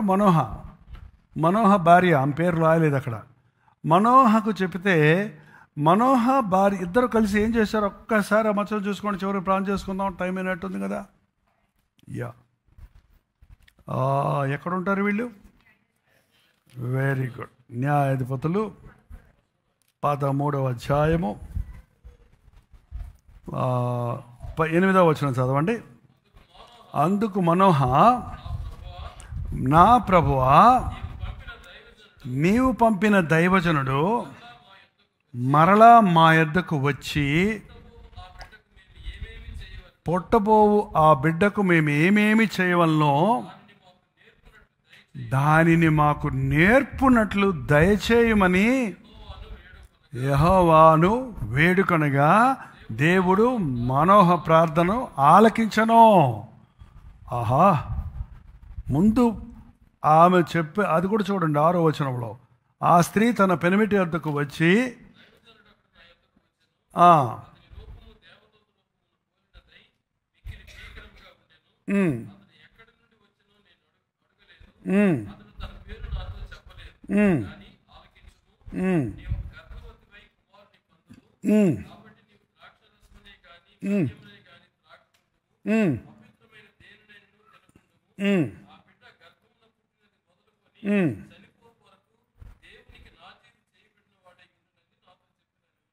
భార్యతో మాట్లాడాడు దేవుడు. సరే అట్టక పెంచుకో అని చెప్పేస్తాడు కదా పురుషుడు. సరే చెప్పాడు కదా దేవుడు, అట్ట పెంచు అయితే. చాలామంది ఏంటారు, పిల్లడు చూసుకో. ఏంటమ్మా తల్లి పని నా పిల్లల్ని చూసుకోవడం, తల్లిని పని నా పిల్లల్ని పెంచుకోవడం చేత కదా నీకు అని తిడతాడు మరి భర్త. ఎంత గొప్ప కుటుంబం అండి ఇది. ఆయన ఏమంటున్నాడు, మళ్ళీ ఆ దైవజనుడిని పంపించి నా భార్య చెప్పేది ఎంత చెబుతుందో, ఎంత మటుకు ఏం చెప్పిందో, ఎన్ని మర్చిపోయిందో, ఎన్ని కలిపిందో నాకు తెలీదు, నా బాధ్యత ఏంటో నేను తెలుసుకోవాలి. మళ్ళీ ప్రభువా పంపించి మాకు నేర్పించు. ఆ మాట చాలా నచ్చింది నాకు. బిడ్డలను పెంచటానికి మనం నేర్చుకోవాలి. It won't come automatically. బిడ్డల్ని కట్టడం ఏంటి, బిడ్డల్ని పెంచడం ఏంటి, ఇదేమందండి సర్వసాధారణం అనుకుంటారు మనుషులు. బిడ్డలను పెంచటం నేర్చుకోవాలి. Trained, you should be trained. వాళ్ళు ఏ వయసులో ఎలా ప్రవర్తించాలి, ఎలా పెంచాలి, ఎలా ప్రార్థించాలి, ఎలా నేర్పించాలి, ఎలా భద్రపరుచుకోవాలండి బిడ్డల్ని గాలికి వదిలేస్తే భయంకరమైన దురాత్మలు తిరుగుతున్నాయి కదా. బిడ్డల్ని కావలివారిగా ఉండాలి. అందుకని పోలీసుల్లా ఉండకూడదు. మళ్ళీ దేవుడు మనల్ని కావలి కాస్తున్నాడు, అదే సమయంలో మన మీద కఠినంగా లేడు. ఆయన మనకు ఫ్రీడమ్ ఇస్తున్నాడు, మనల్ని వెంటాడుతున్నాడు. ఆయన బిడ్డలకు ఫ్రీడమ్ ఇవ్వరు. కొంతమంది అణిచి పెట్టి ఒక్కసారి వదిలేస్తే ఎందుకు పడికిరారు వాళ్ళు. బిడ్డలకు ఫ్రీడమ్ ఇవ్వండి, but let them choose the right thing. వాళ్ళు సరైన దాన్ని ఎన్నుకోవడానికి వారికి నేర్పించండి, బోధించండి, మాదిరిగా జీవించండి. అది చాలా ప్రాముఖ్యమైనదండి. మా బిడ్డలను పెంచుటకు మాకు నేర్పునట్లు దయచేయము. దేవదూత, దైవజనుడా, ఎవరు కనపడింది?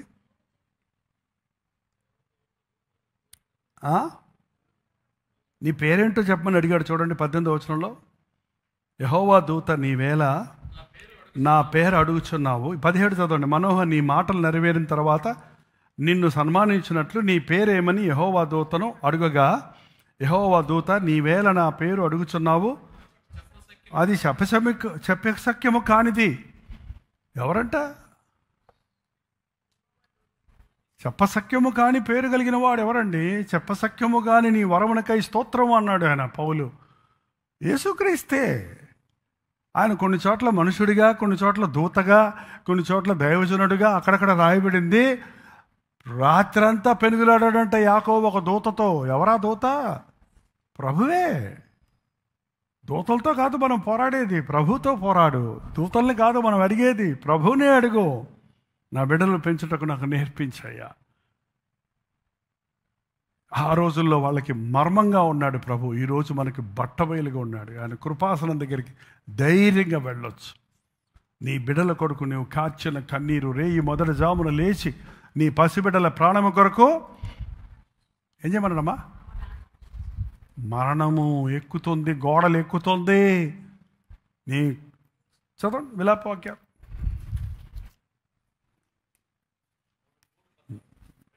2:19. నీ ఇళ్ళు కుమ్మరించినట్లు నీవు లేచి రేయి మొదటి జామున మొరపెట్టము. నీళ్లు కుమ్మరించినట్లు ప్రభు సన్నిధిని నీ హృదయమును కుమ్మరించము. నీ పసిపిల్లల ప్రాణము కొరకు నీ చేతులు ఆయన తట్టు ఎత్తుము. ప్రతి వీధి మొగను ఆకలి గొని వారు మూర్ఛిల్లుచున్నారు. నీవు ఎవని ఎడల ఈ ప్రకారం చేసితివో యెహోవా దృష్టించి చూడము. 21వ వచనం మాత్రం చదువుకుందాం పోనీ. యవ్వనుడు వృద్ధుడును వీధులలో నేలపడి ఉన్నారు.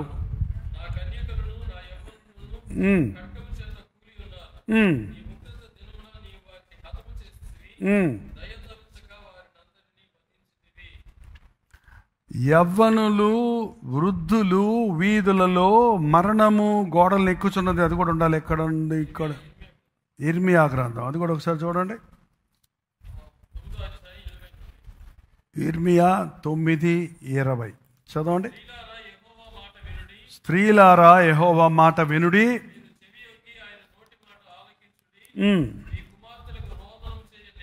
మీ కుమార్తెలకు రోదన చేయము నేర్పుడి,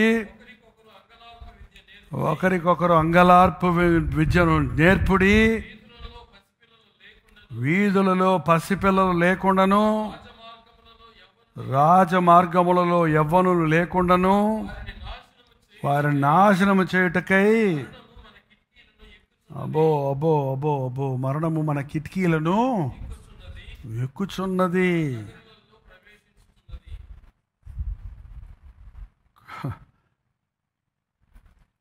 యెరూషలేము స్త్రీలారా యెహోవా మాట వినుడి, మీరు మీ కుమార్తెలకు రోదన చేయ నేర్పించండి. మేకప్ చేసుకోవటం నేర్పిస్తారంట.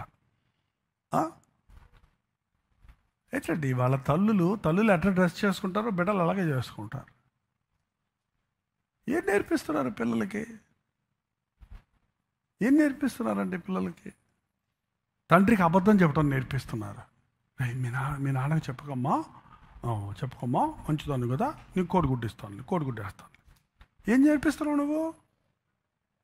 నీ కుటుంబాన్ని కూల్చుకుంటున్నావు ఏంటండి? బిడ్డలకు అబద్ధాలు నేర్పిస్తారేంటండి? బిడ్డల దగ్గర వేషధారణ నేర్పిస్తారేంటి? చాలా ష్రూడ్గా ఉంటారు మన పిల్లలు, చాలా తెలివిగలవాళ్ళు. ఏ సీసీ కెమెరా పనిచేయదు నీ మీద, నీ బిడ్డ సీసీ కెమెరా నీకు. ఫుల్ అబ్జర్వ్డ్, ఎవ్రీథింగ్ తెలుసు. డాడీ వచ్చినప్పుడు ఎట్లా ఉంటుంది, లేనప్పుడు ఎట్లా ఉంటుంది, మమ్మీ ఉన్నప్పుడు ఎట్లుంటాడు, మా డాడీ లేనప్పుడు ఎట్లుంటాడు, పాస్టర్ గారు వచ్చినప్పుడు ఎట్లుంటారు, లేనప్పుడు ఎట్లుంటారు, అన్నీ తెలుసు వాళ్ళకి. సో అంత షార్ప్గా ఉన్న వాళ్ళని నువ్వు ఎట్ట మభ్య పెడతావు చెప్పు? నీ ఇన్ఫ్లుయెన్స్ వాళ్ళ మీద పడిపోతుంది ఆటోమేటిక్గా. దానికి తగినట్టుగా వాళ్ళు దే ఆర్ అడ్జస్టింగ్. మోసాలు, అన్యాయాలు, అబద్ధాలు, నటన, వేషధారణ నేర్చుకుంటున్నారంటే అది మనం ఏమనుకుంటాం, మరి తెలుగులోడు అయిపోయాడు, మా అమ్మాయి చాలా తెలివి వచ్చేసింది. ఏం తెలివి వచ్చింది? నీ తెలివి తెల్లారి పోను. బిడ్డలకు ప్రార్థన నేర్పించండి, రోదన నేర్పించండి, బిడ్డలకు వాక్యం నేర్పించండి, బిడ్డలకు దైవ భయం నేర్పించండి, బిడ్డలకు విశ్వాసం నేర్పించండి. ఈ చెన్నై వచ్చాక మాకు హాస్పిటల్ ఉన్నాయి, కాపురంలో హాస్పిటల్ ఉంటాయి కాబట్టి జో పుట్టినప్పుడు హాస్పిటల్ లేవు, మందులు లేవు. ఒక వెటనరీ డాక్టర్ ఉండేవాడు ఆ ఊర్లో. ఎవరికన్నా ఏదైనా వస్తే ఆ పశువులకి వేసే ఇంజక్షన్ తీసుకొని వచ్చేవాడు. ఏమిస్తాడో తెలీదు. డాక్టర్ గారు ఏదో ఇస్తాయని ఏదో తెలుసుకొని ఏదో ఇస్తే వేసుకునేవాడు. ఆ రోజు కడుపు నొప్పి గిలగల కొట్టుకుంటున్నాడు జో, చిన్న పిల్లోడు. అంటే 1.5 years అంత ఉంది, అంతే 1 year 1.5 years. ఆ పల్లెటూర్లు కదా, మట్టి తినేయటం అది ఇది అంతా కింద ఆట ఆడుకోవటం అంతా చేస్తుండేవారు. కడుపు నొప్పి ఏడుస్తుంటే చిన్నప్పటి నుంచి ఇంగ్లీష్ నేర్పించాలనుకున్నాను. మంచిదైంది, ఎలాగో తెలుగు నేర్పిస్తూ మొదలుపెట్టిన వల్ల ఇవాళ తెలుగులో వాళ్ళు సేవ చేస్తున్నారు. లేకపోతే అది కూడా ఉండేది కాదు ఇవాళ. Jesus heal me, Jesus take away my stomach pain. ప్రేరా జో pray. Jesus, heal me, take away my stomach pain. Yes, Lord, I believe God అన్నాడు. పెద్ద విరోచనం అయిపోయింది. ఇన్ని నురుపురుగులు వచ్చాయి. దెబ్బకి ఏడుపు మానేశాడు, కడుపు నొప్పిపోయిందంటే. ఏంటంటే మనం అట్లా కాదు. హాస్పిటల్ ఫోన్ చేయి, డాక్టర్కి ఫోన్ చేయి, అది తప్పించు, ఇది తప్పించు. ఇప్పుడు అందరూ అట్టగా అయిపోయారు కదండి. ఏదైనా కావాలి, డాడీ నాకు పెన్ను కావాలి అంటే ఏం చేస్తావు? రేపు కొని పెడతానమ్మా, డబ్బులు ఎవరా అంటారు కదా. నేనేం నేర్పించాను తెలుసా మా పిల్లలు చిన్నప్పటి నుంచి? పెన్ను కావాలా, ప్రార్థన చేసుకో, ఏసీ ఇస్తాడు. నా ద్వారా ఇవ్వచ్చు, ఇంకో ద్వారా ఇవ్వచ్చు, ఇంకో ద్వారా ఇవ్వచ్చు. కొన్నిసార్లు ఎన్నో అద్భుతాలు జరిగాయి. వాళ్ళు అడిగి నేను ఇవ్వలేదు. గిటార్ కావాలని అడిగేవాడు ఎవరు, రాజ్ ప్రకాష్. నేను అప్పుడు గిటార్ కొనే అంత స్తోమత లేదు. మన కీబోర్డ్ కావాలని అడిగేవాడు. కీబోర్డ్ కొట్ట కుదరలేదు. ఏదో చిన్నది 100-1000 రూపాయల రోడ్డు పెట్టి గంగ అని వాయించేవాడు. అది మాత్రమే. కీబోర్డు అడుగు, ప్రార్థన చేయి, దేవుడిని అడుగు నేర్చుకున్నాడు. ఏంటంటే మన యోనా సింగపూర్లో జాబ్ చేస్తున్నాడు. అప్పుడే కొత్తగా ఇక్కడ రక్షించబడి అక్కడ జాబ్కి వెళ్ళాడు. అసలు అంత విశ్వాసంలో పెరిగాడని నాకు తెలియదు. అతను వస్తూ నేను చెప్పలేదు, మనం ఎవరు అడగలేదు. కీబోర్డ్ ఒకటి కొనుక్కొచ్చి, ఫస్ట్ కీబోర్డు మన చర్చ్లో it came as a gift. ఎంతమంది అండి ఈ రోజున మన పిల్లలకి విశ్వాసం నేర్పిస్తున్నాం, ప్రార్థన నేర్పిస్తున్నాం. నువ్వే ఇస్తున్నా కూడా అది దేవుడు నీ ద్వారా ఇప్పించాడన్న మనసు మీ బిడ్డలకు రావాలి. మా నాన్న ఉన్నాళ్లే, మా అమ్మ ఉందిలే, మా తాత ఉన్నాళ్లే, ఇదొకటి. ఈ చాలామంది మీరు ఊర్లకు వెళ్ళినప్పుడు తాతలు పాడు చేస్తున్నారు మీ పిల్లల్ని, మీకు తెలియటల్లా. తాతల ఇన్ఫ్లుయెన్స్, అవ్వల ఇన్ఫ్లుయెన్స్ మీ పిల్లల మీద ఎంత ప్రభావం చూపిస్తుందో మీకు ఇమ్మీడియట్గా తెలియకపోవచ్చు. కానీ ఒక్కరోజే కదా, 2 రోజులే కదా అంటే ఒకసారి మాట్లాడిందా సాతానా అవ్వతోటి? రోజు మాట్లాడిందా? ఒక మాట మాట్లాడిందా? 100 మాటలు మాట్లాడిందా? అయిపోయింది, బీజం విత్తింది. అందుకని జాగ్రత్తగా ఉండండి.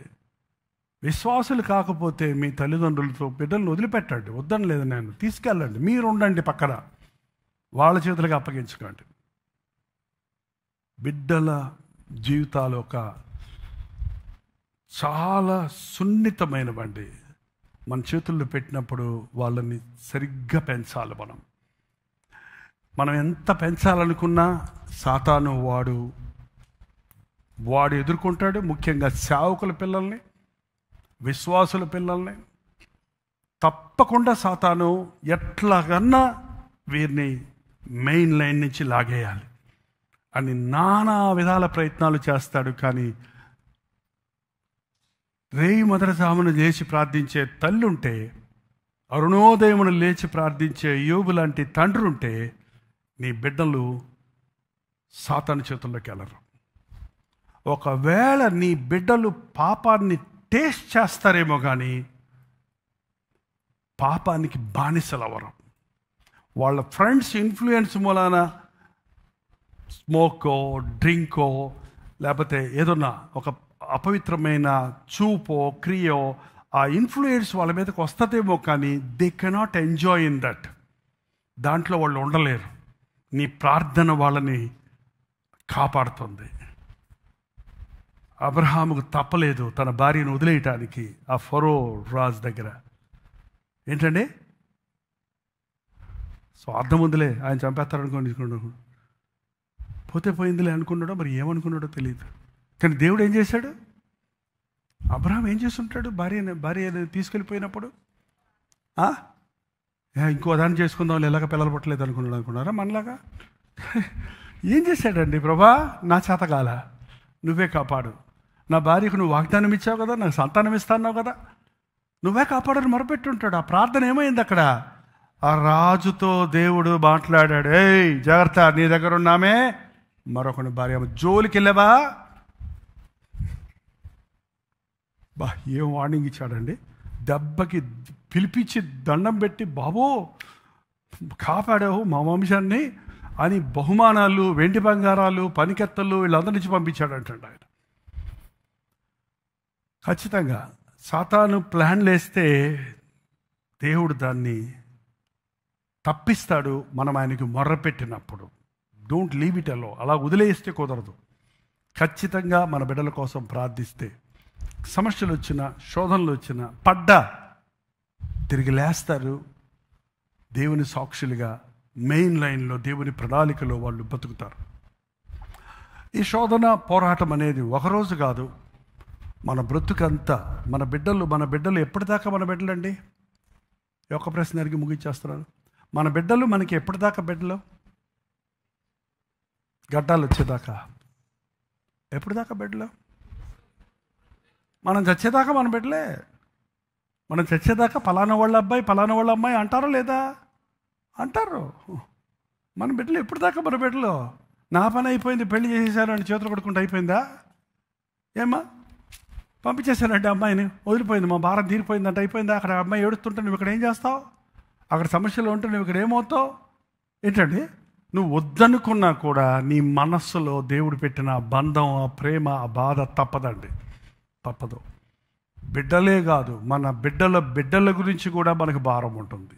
ఒక నిజమైన దేవుని విశ్వాసికి నీ బిడ్డల యోగక్షేమం కోరటమే కాదు, నీ బిడ్డల్ని దేవుడు ఆశీర్దిస్తానన్నాడు. సాతాను నీ బిడ్డల్ని వదిలేస్తే వారి బిడ్డల్ని పట్టుకుంటాడండి. సరే, అందుకని తాతలు, అమ్మమ్మలు ఈ పెళ్ళిళ్ళ సంబంధాలు చూడటము, ఆస్తిపాస్తులు మాట్లాడుకోవటము, ఈ లోకమొచ్చటలు తీర్చుకోవడానికి కాదు, కానీ పిల్ల తరముల వరకు మా బిడ్డలు దీవించబడాలని మనం ప్రార్థించవలసిన భారం ఉంది. సండే స్కూల్ రిట్రీట్ సందర్భంగా దేవుడిచ్చిన ఈ సందేశం అనేక మంది తల్లిదండ్రులకు, బిడ్డలు లేని వారికి, మనోహ దంపతులకు, అబ్రహాము శారాలకు, హన్నా ఎల్కానాలకు, ఎలిజబెత్ జకరయాలకు దేవుడు ఎలాగ వాగ్దానం చేసి వారిని బిడ్డలను ఇచ్చారో, ఆ బిడ్డల్ని వారు ఎలా పెంచారో, వాటి ఎలిజబెత్ జకరయాలు ధర్మశాస్త్ర ప్రకారంగా జీవించిన వాళ్ళండి. వృద్ధాప్యంలో ఉన్నారు, పిల్లలు లేరండి. ఎందుకు ఈ అన్యాయం చేశాడు దేవుడు మాకు? మేము వాక్యానుసారంగా బతుకుతున్నాం కదా, మేము దేవుడిని ప్రేమిస్తున్నాం కదా, మేము దేవుని సేవ చేస్తున్నాం కదా. చాలామంది దేవుని సేవ చేస్తున్న వాళ్ళకి బిడ్డలు లేరని చెప్తుంటారండి. ఎందుకు అనుకుంటే నా ప్రణాళిక ఉందని చెప్పి వాళ్ళ వృద్ధాప్యంలో బాప్తీసం యోహాను పుట్టాడు. ఎట్ట పెంచుంటారు వాళ్ళు? అది ఎప్పుడు మనం ఆలోచించలా. 6 నెలలు సేవ చేసి పోతే పోయింది తలకాయని వాక్యాన్ని కాంట్రడిక్ట్ అవ్వకుండా ఉన్న వాడిని ఎలా పెంచుంటారు? ఎంత రోషంగా పెంచుంటారు వాళ్ళు. ధర్మశాస్త్రం వారు ఎరగటమే కాదు, ఆ కుమారుణ్ణి ఎట్లా పెంచి 30 years అప్పుడు 30 సంవత్సరాలు అప్పుడు సేవకుడు అయ్యాడండి. మొహమాటం లేకుండా, రాజు ఎవడవు నీవు, నీ తమ్ముడి భార్యను తెచ్చిపెట్టుకున్నావు, నువ్వు రాజ్యం చేయడానికి అర్హుడు కావని గద్దించగలిగిన వాడిగా, ఆనాటి పరిచయులు, శాస్త్రులు, వేషధారులారా మారు మనసు పొందండి అని కఠినమైన బోధ చెప్పగలిగాడంటే తన బ్యాక్గ్రౌండ్ ఏంటండి? ధర్మశాస్త్రంతో పెంచాడు. దేవుని ఆత్మ తను అభిషేకించింది. పెంచటం మన పని, అభిషేకం నెక్స్ట్ వర్క్ ఏంటండి? ఇప్పుడు ఇన్స్ట్రుమెంట్ అక్కడ ఉందంటే దాన్ని వాయించేవాడు ఉంటే అది వాయిస్తుంది, లేకపోతే వాయించబడదు. సో మనం ఇన్స్ట్రుమెంట్ తయారు చేసి పెట్టాడు కదా, ఎవడో కీబోర్డ్ తయారు చేసి పెట్టాడు కాబట్టి జీవం కలిగిన ఒక వ్యక్తి వచ్చి దాన్ని వ్యాక్ చేస్తున్నప్పుడు సౌండ్ వస్తుంది. అలాగే if you equip your children, దేవుని కార్యాలు, వాక్యము, దేవుని కార్యాల గురించి సిద్ధపరిస్తే ఆ పరిశుద్ధాత్ముడు అభిషేకించినప్పుడు బలంగా వాడబడతారండి, బలంగా వాడబడతారు. మన పని సిద్ధపరచటం, ప్రభు తన ఆత్మతో నింపుతాడు. దేవుడు మన చిన్న సంఘములో నుండి గొప్ప వ్యక్తులను దేవుడు సిద్ధపరచును గాక. ఈ సంఘములో పుట్టి పెరిగిన, ఈ సంఘములో బలిపీఠం దగ్గరకు తెచ్చి పేర్లు పెట్టించిన, బాప్తీసాలు పొందిన ప్రతి ఒక్కరూ ఎక్కడెక్కడున్నారో చెదిరిపోయిన వారు నాకు తెలియదు. కానీ కొంతమంది బిడ్డలను చూస్తున్నప్పుడు, కొంతమంది వాళ్ళు యవనస్తులు అయ్యారు. ఇప్పుడు ఆ యవనస్తుల ముఖాల్లో చూస్తున్నప్పుడు ఇతని కొడుక, తండ్రికి తల్లి బిడ్డలకి అసలు పోలిక లేదే. వాళ్ళు చదువులేని వాళ్ళే, వాళ్ళు పల్లెటూరు వాళ్ళే, వాళ్ళు చిన్న ఉద్యోగం చేసుకునే వాళ్ళు కూడా ఇంత డీసెంట్గా తయారయ్యాడు, ఇంత మర్యాదగా ఉన్నాడు, ఇంత గ్లామరస్గా ఉన్నాడు, అయినా కూడా లోకాన్ని ప్రేమించకుండా ఉన్నాడు. ఇంత ఈ స్థితిలో దేవునికి భయపడుతున్నాడు ఇంత భయంకరమైన లోకంలో అని చూసినప్పుడు నాకు ఆశ్చర్యం వేస్తుందండి. ఆ తల్లులను చూస్తే దండం పెట్టాలనిపిస్తుంది నాకు, కొంతమంది తల్లుల్ని. The way you brought up your children, the way you give them to the Lord. దేవుని పరిచయం మీకు పనులు చేస్తుంటాడు చూడండి, మందిరంలో పనులు చేస్తున్నాడు చూడండి. యవనస్తులందరూ ఇవాళ మందిరంలో పనులు చేసే వాళ్ళకి మేమేమి శాలరీలు ఇవ్వటం లేదు, వాళ్ళకి ఏమి ఆశలు పెడటం లేదు. ఇంకా కుదిరితే వాళ్ళని అస్తమానం గద్దిస్తూ ఉంటాను నేనైతే. సరిగా రావయ్యా, రెగ్యులర్గా రావయ్యా, లేకపోతే చెప్పయ్యా, మానేయ్యా, లేకపోతే అంటుంటాను నీకు కావాలంటే. కానీ ఎందుకు వస్తున్నాడు? నాకు గుర్తొస్తుంది వాళ్ళ పేరెంట్స్, వాళ్ళ గ్రాండ్ పేరెంట్స్. ఓహో, ఆమె ప్రార్థన నిన్ను ఇలా చేసింది, దేవుని కొరకు బ్రతుకుతున్నావు, దేవుని సేవలో వాడబడుతున్నావు ఇవాళంటే ఆ బ్లెస్సింగ్ ఉందండి. ఇవాళ మనం పిల్లలకి ఆశీర్వాదకరంగా ఉండాలి. అటు కృపలను దేవుడు మనకి ఇచ్చును గాక. ఇంకా నేను చెబుతుంటే 11 అవుద్ది. లైవ్లో ఉన్నవాళ్ళు వింటున్నారండి? ఇట్స్ ప్రాక్టికల్ లెసన్ అండి. మన పిల్లల్ని దేవుని కోసం పెంచుకుందాం. మీ పిల్లల కొరకు ప్రత్యేకంగా ప్రార్థన చేయాలంటే, ఆల్రెడీ ఉచ్చుల్లో ఉంటే, బిడ్డలు దారి తప్పుంటే డోంట్ గివ్ అప్, వదిలిపెట్టేయకండి. ఇంకా వాడు మారడు అనొద్దు. వారిని దేవుడు దర్శిస్తాడు. 954041 నెంబర్కి, లేకపోతే 9100100999 నెంబర్కి, ఇతర దేశాల్లో ఉంటే ఆ బిడ్డ పేరు, వయస్సు తెలియజేయండి. మీ బిడ్డల కొరకు ఒకరోజు ప్రత్యేకంగా ఉపవాసం ఉండి సంఘంలో ప్రార్థించడానికి ఆశ కలిగి ఉన్నాను. సంఘస్థులు కూడా చెప్తున్నాను ఈ మాట. అలాగే మీరు రోజు దేవుని సందులో మొరపెడితే దేవుడు తప్పకుండా తన కార్యాలు జరిగిస్తాడు. బిడ్డలందరి పట్ల నా మనసు చాలా భారంగా ఉందండి. బిడ్డలందరి కోసం మరి చాలామంది సండే స్కూల్ పిల్లలు, మనకి సండే స్కూల్ రూమ్ స్పేస్ లేని మూలం రావటం లేదు. We need to have at least ఒక 4-5 గ్రేడ్స్ సంబంధించిన, ఏజ్కి సంబంధించినట్లుగా పెంచాలి. సమ్ పీపుల్ ఆర్ ఇంగ్లీష్ మీడియంలో ఉన్నారు, తమిళ్లో ఉన్నారు, కొంతమంది తెలుగులో ఉన్నారు. అందరినీ ఏకమ్ముడిగా చేస్తున్నాం. అందరూ అన్నీ నేర్చుకునేవ్వండి. But that should be some speciality. So ప్రభుత్వం అయితే English Sunday school, Hindi Tamil Sunday school and Telugu Sunday school at least divide చేయాలని కూడా భారం ఉంది. మీరు కూడా సహకరిస్తే ఇవాళ పిల్లలు తెలుగు పాట పాడారు, తమిళ పాట పాడారు, హిందీ పాట పాడారు, అందరూ అన్నీ పాడుతున్నారు. అందరూ నేర్చుకున్నారు 3 రోజుల నుంచి. 3 రోజుల్లోనే ఇంత నేర్చుకుంటే 30 సంవత్సరాలు మన చేతిలో ఉన్నాడు, ఎంత నేర్పించవచ్చు వాళ్ళకి? హల్లెలూయా. లేచి నిలబడండి. 30 సంవత్సరాలు వచ్చాయండి, ఇంట్లో నుంచి వెళ్ళిపోయి ఆడిపోయాడని చెప్తారు ఏంటండి? ఎక్కడికి పోతాడండి? వచ్చిన ప్రార్థన చేసుకుందాం. ఇద్దరిద్దరు చేతులు పెట్టుకుంటారా? ఈ చిన్న మీటింగ్స్ కోసం ప్రార్థన చేస్తారా? ఇంకెలాగో 1 నిమిషం ఉంది. పరిశుద్ధుడా, నీకు వందనములయ్యా. నీ కృపగలిగిన హస్తాలు మమ్మల్ని అప్పగించుకుంటున్నాం. మా పిల్లల్ని పెంచడం మాకు నేర్పించయ్యా. మా పిల్లల మీదకు నాయన నీ కృప కుమ్మరించయ్యా. మా పిల్లల విషయంలో తండ్రి మాకున్న నిర్లక్ష్య తీసేయి. అజాగ్రత్త తీసే నాయన. మా స్వార్థంతో మా బిడ్డల్ని పెంచుకోక, నీవు మాకిచ్చిన బిడ్డలు నీవిచ్చిన బహుమానమని గుర్తించి నీకు లెక్కప్ప చెప్పవలసిన వారిగా మా బిడ్డల్ని తాన మంచి దారికి తీసుకుని రావటకు సహాయం చేయండి.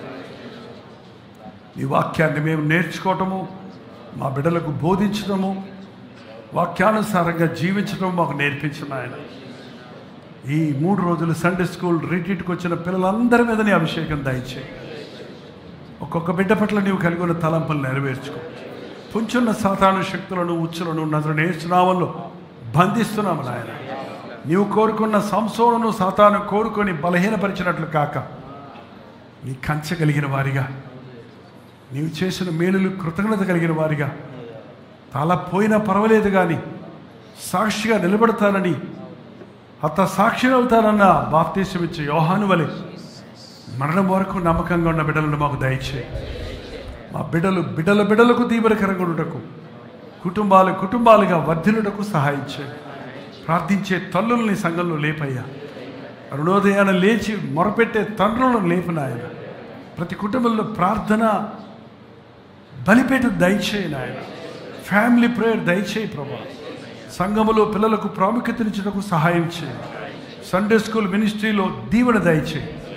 ఒకప్పుడు సండే స్కూల్ పిల్లలుగా ఉన్న మా సండే స్కూల్ టీచర్స్ ఇవాళ నీ వాక్యానుసారంగా ఆ బిడ్డలకు టీచ్ చేయడానికి సహాయం చేస్తున్నావు తండ్రి. నీ కృపను ఇంకా నువ్వు సండే స్కూల్ టీచర్స్ మీద ఉంచుము. ఇంకా మరి అనేకులు డెడికేట్ చేసుకున్నట్టుకు, ఎల్డర్స్ కూడా పిల్లల సేవలో భారం కలిగి ఉండటకు సహాయం ఇచ్చేయండి. నిశ్చితమైతే నాయన రాబో దినాల్లో ఇంకా పిల్లల కొరకు నాయన ప్రత్యేకమైన రిట్రీట్స్ ఏర్పాటు చేయడానికి సహాయం చేయండి. మా పిల్లలే కాక నాయన అనాథాశ్రయాల్లో ఉన్న పిల్లల్ని కూడా ప్రేమించే మనసు మాకు దయచేయండి. చిల్డ్రన్స్ హోమ్స్ను దర్శించడానికి సహాయం చేయండి నాయన. నీ ప్రేమను వారికి చూపించడానికి సహాయం చేయ. నీ నామాన్ని వారికి పరిచయం చేయడానికి సహాయం చేయ. నీ దీవెన ఈ అంచెదినాల్లో నెక్స్ట్ జనరేషన్ మీద ఉండని అయ్యా. తరతరములు చెడిపోతూ ఉండగా నాయన యువత మీద నీ కృపను కుమ్మరించయ్యా. యూత్లో ఒక ఉజ్జీవం చూడటానికి యూత్ మీటింగ్స్ దయచేయి నాయన. ఈ సంఘానికి అప్పగించిన పరిచయాలన్నిటినీ పరిపూర్ణం చేయి తండ్రి. అన్నీ చేయగలడానికి శక్తి దయచేయ్యా. బలము లేని వారి మీ, శక్తి లేని వారి మీ, మనుషులు నమ్ముకోలేదు, డబ్బును నమ్ముకోలేదు, విశ్వాసంతో సాగుతున్న ఈ పరిచయంలో ప్రతి అవసరత తీర్చు నాయన. టెలివిజన్ పరిచర్య కంటిన్యూ చేయడానికి, సోషల్ మీడియా పరిచయలో ఇంకను నాయన ప్రత్యేకతను చూపించుటకు, సత్యమైన సందేశాన్ని, మనుషుల హృదయాలను మార్చగలిగిన సందేశాలని అందించుటకు సహాయం చేయి తండ్రి. నీవిచ్చిన ప్రతి తలాంతులు నీ కొరకు వాడి నిన్ను మహిమపరచుటకు సహాయం చేయండి. ఈ రాత్రి సమయంలో మా యవ్వన బిడ్డలను, మా చిన్న బిడ్డలను, మా పసి బిడ్డలను నీ చేతుల్లో పెట్టుకుంటున్నామయ్యా. అపవాదికి ఎటువంటి అధికారం వారి మీద లేకుండాట్లుగా సహాయం ఇచ్చేయండి. బిడ్డల కొరకు కనిపెట్టుచున్న కొందరు దంపతులు ఉన్నారయ్యా. వారి కొరకు నీవు గొప్ప కార్యాలు చేస్తావని, ఆలస్యమైతే ఇంకా అద్భుతాలు జరిగిస్తావని నిరూపిస్తున్నావు బైబిల్లో. తగిన సమయంలో వారు నువ్వు చక్కటి బిడ్డతో సాక్ష్యం ఇచ్చినట్లు, నిన్ను మహిమపరిచినట్లు సహాయం చేయండి. ఎంతోమంది తల్లులు బిడ్డల కోసం రోధిస్తుండగా, అన్యాయం అక్రమంతో బిడ్డల విషయంలో వ్యాపారాలు జరుగుతుండగా, ఈ భయంకరమైన అంచెదినాల్లో తండ్రి బిడ్డల్ని అమ్ముకునే తల్లిదండ్రులు, బిడ్డలను గాలికి వదిలేసే తల్లిదండ్రులు, బిడ్డల కొరకు ఏమాత్రము భారం లేని వారిగా ఉన్న తల్లిదండ్రుల్ని కనికరించి, ఈ అంచెదినాలలో తండ్రి తల్లి స్త్రీ తన చంటి బిడ్డను మరచునా వారైనా మరచుదురుగా నేను మరవనన్నావు కనుక నీ ప్రేమ నాయన మాకు అటువంటి ప్రేమ తల్లిదండ్రులకు దయచేయి. అటువంటి బిడ్డలకు నాయన నీవే తల్లిగా తండ్రిగా ఉండి ఆదరించు. ఈ రాత్రి మా మధ్యకు రమ్ము. మాతో పాటు లైవ్లో జూమ్లో ఏకీభవించిన వారందరినీ ఆశీర్వదించి వారి వారి కుటుంబాల్లో ఉన్న బిడ్డలను కూడా దీవించుము నాయన. మా గృహాల్లో నుంచి గొప్పవారు రేవాలయ్యా. నీ ప్రతినిధులు కావాలయ్యా. నీ రాయబారులుగా ఉండాలయ్యా. నీ సాక్షులుగా ప్రపంచ నలుమూలలకు చేరాలయ్యా. అన్ని అన్ని అన్ని వ్యవస్థలలో, అన్ని దేశములలో, అన్ని స్థితిగతులలో నాయన మా బిడ్డలు ఇంజనీర్స్గా, డాక్టర్స్గా, లాయర్స్గా, ఐఏఎస్ ఆఫీసర్స్గా, దేశ ప్రతినిధులుగా నీ ఉద్దేశముల ప్రకారం వర్ధిల్లినట్లు వారి కొరకు గొప్ప వాటిని ఆశించుటకు, గొప్ప విశ్వాసంతో వారిని పెంచుటకు సహాయం చేయండి. ఈ రాత్రి నీ కృపను మా మీద కుమ్మరించి నడిపించమని క్రీస్తు నామములో అడుగుచున్నాను తండ్రి. తండ్రి అయిన దేవుని యొక్క ప్రేమయు, కుమారుడైన క్రీస్తు యొక్క కృపయు, ఆదరణకర్త అయిన పరిశుద్ధాత్మ యొక్క సహవాసమును కూడి వచ్చిన మనందరికీ ఇప్పుడును సదాకాలమును తోడై ఉండును గాక. ఆమేన్. అందరికీ వందాలండి. లైవ్లో జూమ్లో ఉన్న వాళ్ళకి కూడా వందనాలు. మీ బిడ్డల గురించి ప్రార్థించండి. మేము కూడా ప్రార్థించాలంటే ఒక వాట్సాప్ పెట్టండి. ప్రవచితం అయితే రేపు ఉదయం 7 గంటలకు అనుదిన ధ్యానంలో మళ్ళీ కలుసుకుందాం. అంతవరకు దేవుని మహాకృప మీకు తోడేయడం గాక. వందనాలు. హల్లెలూయా స్తుతి మహిమ ఎల్లప్పుడూ దేవునికి చెదము. హల్లెలూయా. నరసరావుపేట పరిసర ప్రాంతాల్లో ఉన్న వారికి శుభవార్త. ప్రభుత్వం అయితే నరసరావుపేటలో ఎస్ఎస్ఎన్ కాలేజ్ ఆవరణలో ఈ నెల మే నెల 27, 28, 29 తారీఖుల్లో కల్వరి ఉజ్జీవ సభలు జరుగుతున్నాయి. హాజరవ్వండి. దేవుని వాక్యాన్ని ధ్యానిద్దాం. ప్రభువును స్తుతించి ఆయన యందు ఆనందిద్దాం. దేవుని సన్నిధిలో మన చింతలు కుమరిద్దాం. గుర్తుపెట్టుకోండి, ప్రతిరోజు సాయంత్రం 6 గంటలకి నరసరావుపేటలోని ఎస్ఎస్ఎన్ కాలేజ్ కాంపౌండ్లో కల్వరి ఉజ్జీవ సభలకు మిమ్మల్ని అందరినీ ఆహ్వానిస్తున్నాం. రండి, దైవాశీర్వాదాలు పొందండి. హల్లెలూయా స్తుతి మహిమ ఎల్లప్పుడూ దేవునికి చెదము. హల్లెలూయా స్తుతి మహిమ ఎల్లప్పుడూ దేవునికి చెదము. హల్లెలూయా హల్లెలూయా హల్లెలూయా